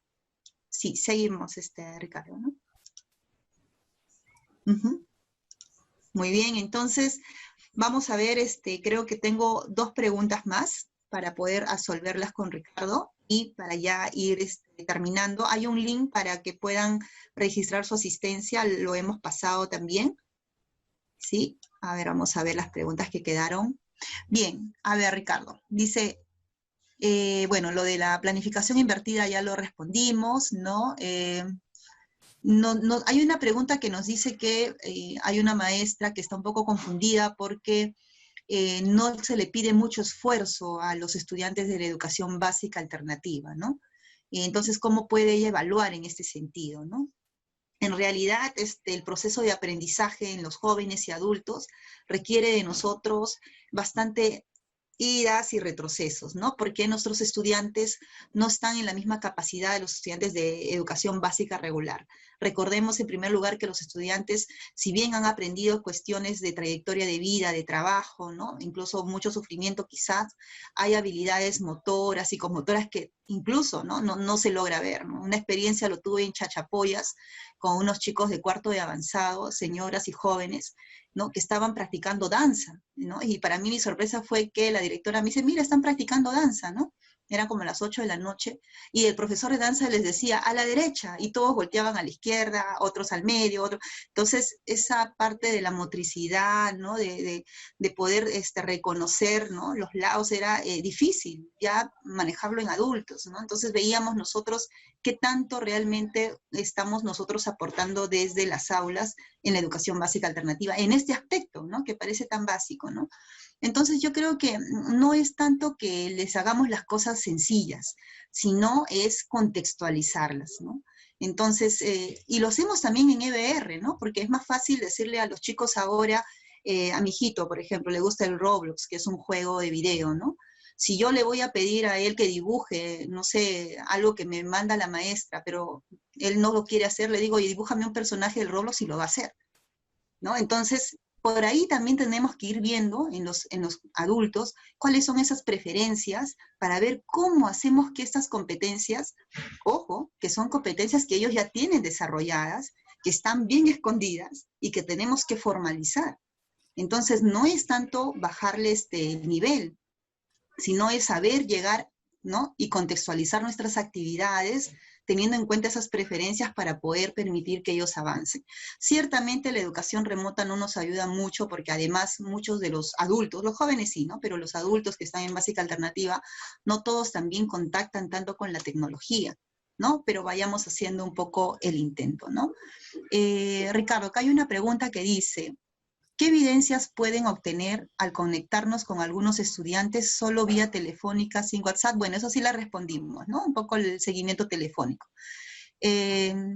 ¿Cómo se podrían considerar las necesidades y anhelos de los estudiantes para empezar a planificar? De repente, ¿nos podrías ayudar con esa respuesta? Sí. Bueno, yo quería un poco, me estaba escuchándote lo que has respondido anteriormente. Ah, ok. Pero también me parece que la pregunta o el comentario que realizó la colega está en relación a la exigencia que le pone la misma institución en relación a lo que se debe esperar de los estudiantes. Entonces es un tema, si va por ese lado, ¿no? Que es otra mirada, ¿no? Que justamente tú has comentado, y sería otra mirada. Está relacionado a lo que obviamente, si es que la institución educativa o el lugar donde obviamente estamos impartiendo el proceso de aprendizaje, realmente asume a cabalidad que obviamente los estudiantes o participantes de la educación básica alternativa o técnico-productiva tienen la capacidad de mejorar. Y esto sí es un aspecto, mientras que tú estabas respondiendo, yo lo estaba reflexionando, porque no es... lo que sucede es que a veces tendemos a no ponerle la exigencia debida, no porque no se pueda, sino simplemente porque no esperamos más de las personas. O de pronto es muy fácil o es muy cómodo no planificar más porque esto cuesta, ¿no? Yo creo que los que estamos en el escenario de la enseñanza para jóvenes y adultos, estamos enfocados y creemos que toda la persona es perfectible de mejora. Por eso es que incluso, ¿no? Que el tema que estamos tocando, que es la evaluación formativa, estamos pensando que la persona puede mejorar. Y en el aspecto educativo, claro que sí. Por eso es que es importante, estimados colegas, compañeros de la profesión, tener una mirada realmente profunda y respetuosa de las personas, llamar un poco a la reflexión de parte de la dirección de las instituciones educativas, de quienes estamos nosotros trabajando, incluso de ese escenario donde estamos viendo el proceso educativo, que podamos profundizar, incluso definir con claridad el proceso del aprendizaje para que la evaluación sea consistente. Y sobre lo que me habías mencionado, Sara, ¿me lo podría volver a preguntar, por favor? Sí, acá hay una pregunta interesante que nos dice, ¿la retroalimentación eficiente obliga, ¿no?, de descriptivos o lo cualitativo? ¿Esto hace que debemos usar una rúbrica? Bueno, la rúbrica es una de ellas, ¿no? La rúbrica es un modelo, es un instrumento que podemos utilizar como también podríamos utilizar otros. Lo importante es que cuando vamos a utilizar un instrumento de evaluación realmente esté adecuado al medio, que esté adecuado a la realidad educativa, que esté adecuado a lo que uno espera evaluar. Si de pronto va a ser un trabajo grupal y de pronto cree que una rúbrica para esa realidad, en ese momento, de pronto no es lo más conveniente, sino una lista de cotejo porque va a considerar otros elementos, bueno, podría ser interesante en relación a lo que se espera medir. Y en ese sentido hay que tener un poco el cuidado, ¿no? Si la evaluación es cualitativa o es, digámoslo así, cuantitativa, porque todavía existe entre nosotros la evaluación cuantitativa, bueno, hay que buscar siempre lo que se espera medir y dosificar el aprendizaje, ¿no? Y obviamente la evaluación según el momento en el cual uno se encuentra en el proceso de enseñanza-aprendizaje. Yo diría que no miremos la rúbrica como la panacea de todos los instrumentos de evaluación, sino que al contrario, exploremos otras, ¿no? Exploremos otras que obviamente pueden dar un buen resultado y que obviamente privilegian la observación, por ejemplo, ¿no? Así es. Sí, muchas gracias, Richard. De repente para que podamos ir cerrando el evento. De repente hay algunas preguntas que se nos puedan ir escapado por ahí, porque como hemos estado haciendo interactivo, a través del chat han respondido algunas preguntas que les hemos hecho. Nos comprometemos con Ricardo a que si las pueden ustedes consolidar, Richard, nos pasen para poder hacer como una especie de pregunta-respuesta. Nos están pidiendo también si es que va a quedar grabado y luego también el PPT. Sí, obviamente todo lo vamos a pasar para que lo puedan compartir, también lo de Padlet, ¿no? Y agradezco por las felicitaciones y también a la gente de Chachapoyas que han ingresado. Y me parece bien que esto se pueda hacer masivo porque es interesante siempre ir intercambiando nuestras dudas, nuestras preocupaciones, ¿no? Nuestros saberes para seguir aportando en la básica alternativa. Sé que hay algunas preguntas también de estudiantes con necesidades educativas especiales, todo. Nos estamos quedando un poco sin tiempo, pero sí nos comprometemos a poder responder siempre y cuando nos pasen el consolidado de las preguntas, que creo que son 3 o 4 que han quedado un poco sueltas. Sí, Johnny Crisóstomo, no sé si estás presente un poco para ir cerrando el taller. Sí, a ver, no prende el video, pero bueno, ya, con el audio. Agradezco, a ver, un ratito. Agradezco a todos los docentes por su participación en este seminario pedagógico y por la labor que realizan diariamente en el trabajo remoto. Asimismo, también agradezco a la DBB por el excelente evento pedagógico y haber dedicado un tiempo con el equipo de alto nivel liderado por la doctora Sara Yajaira Salazar y Nostroza para que se capaciten nuestros maestros de la EVA y la técnico-productiva. Asimismo, les anuncio que desde AGEBAT del UGEL 04 planificaremos más eventos pedagógicos de acuerdo a lo propuesto en el formulario de asistencia. Muchas gracias. Muchas gracias a ti, Richard, Johnny, nos conocemos de hace tiempo en la UGEL 1, qué interesante que estés ahora liderando un poco la jefatura allá en AGP, bueno, ahora se llama de otra manera, ¿no? Sí, nos ha acompañado, sí me pediste el nombre, es Ricardo Victorio Gamarra, él es especialista en proyectos educativos de la Universidad Marcelino Champagnat, y quien habla, Sara Yajaira Salazar y Nostroza. Ha sido un gusto compartir con ustedes. Ricardo, para que te puedas despedir. Gracias, Sara. Estimados colegas, hubo una participación que a veces pasan rápido, ¿no? Y a veces uno no lo lee tan a la velocidad. Todos tenemos conocimientos, estimados profesionales de la educación, que hay muchas cosas que mejorar, ¿no? En el Estado, en el Ministerio, incluso nosotros personalmente hay muchas cosas que tenemos que mejorar. Incluso hay normativas que el Ministerio de Educación nos da y que incluso también se puede mejorar. Y las mejoras suceden cuando todos trabajamos en equipo. Por eso, cuando el Ministerio de Educación plantea una evaluación formativa y nosotros encontramos alguna dificultad para poder ejecutarla, la invitación sería que ustedes de una manera colegiada como están haciéndolo en este momento, qué excelente que estén haciendo este trabajo, donde en equipo puedan ver las mejores soluciones para brindarle un mejor servicio a estas personas que realmente con tantas dificultades en la educación que han tenido en sus vidas, realmente ellos puedan en lo pronto de su vida poder mejorar. yo les invito siempre, ¿no? Al momento en que encontremos una dificultad, alguna normativa, algo que de pronto no está bien conectado, trabajar en equipo para dar una solución. Agradecerles por este momento de diálogo, por este momento de intercambiar ideas. Es una oportunidad para nosotros de compartir lo que humildemente sabemos y que de pronto ponerlos al servicio de ustedes a través de la DBB International. Y con un gusto inmenso de poder brindarles todos los alcances necesarios y poder colaborar por aquellos que lo más necesitan, que justamente son los participantes de la educación básica alternativa y técnico-productiva. Muchas gracias por habernos escuchado. Gracias a todos ustedes.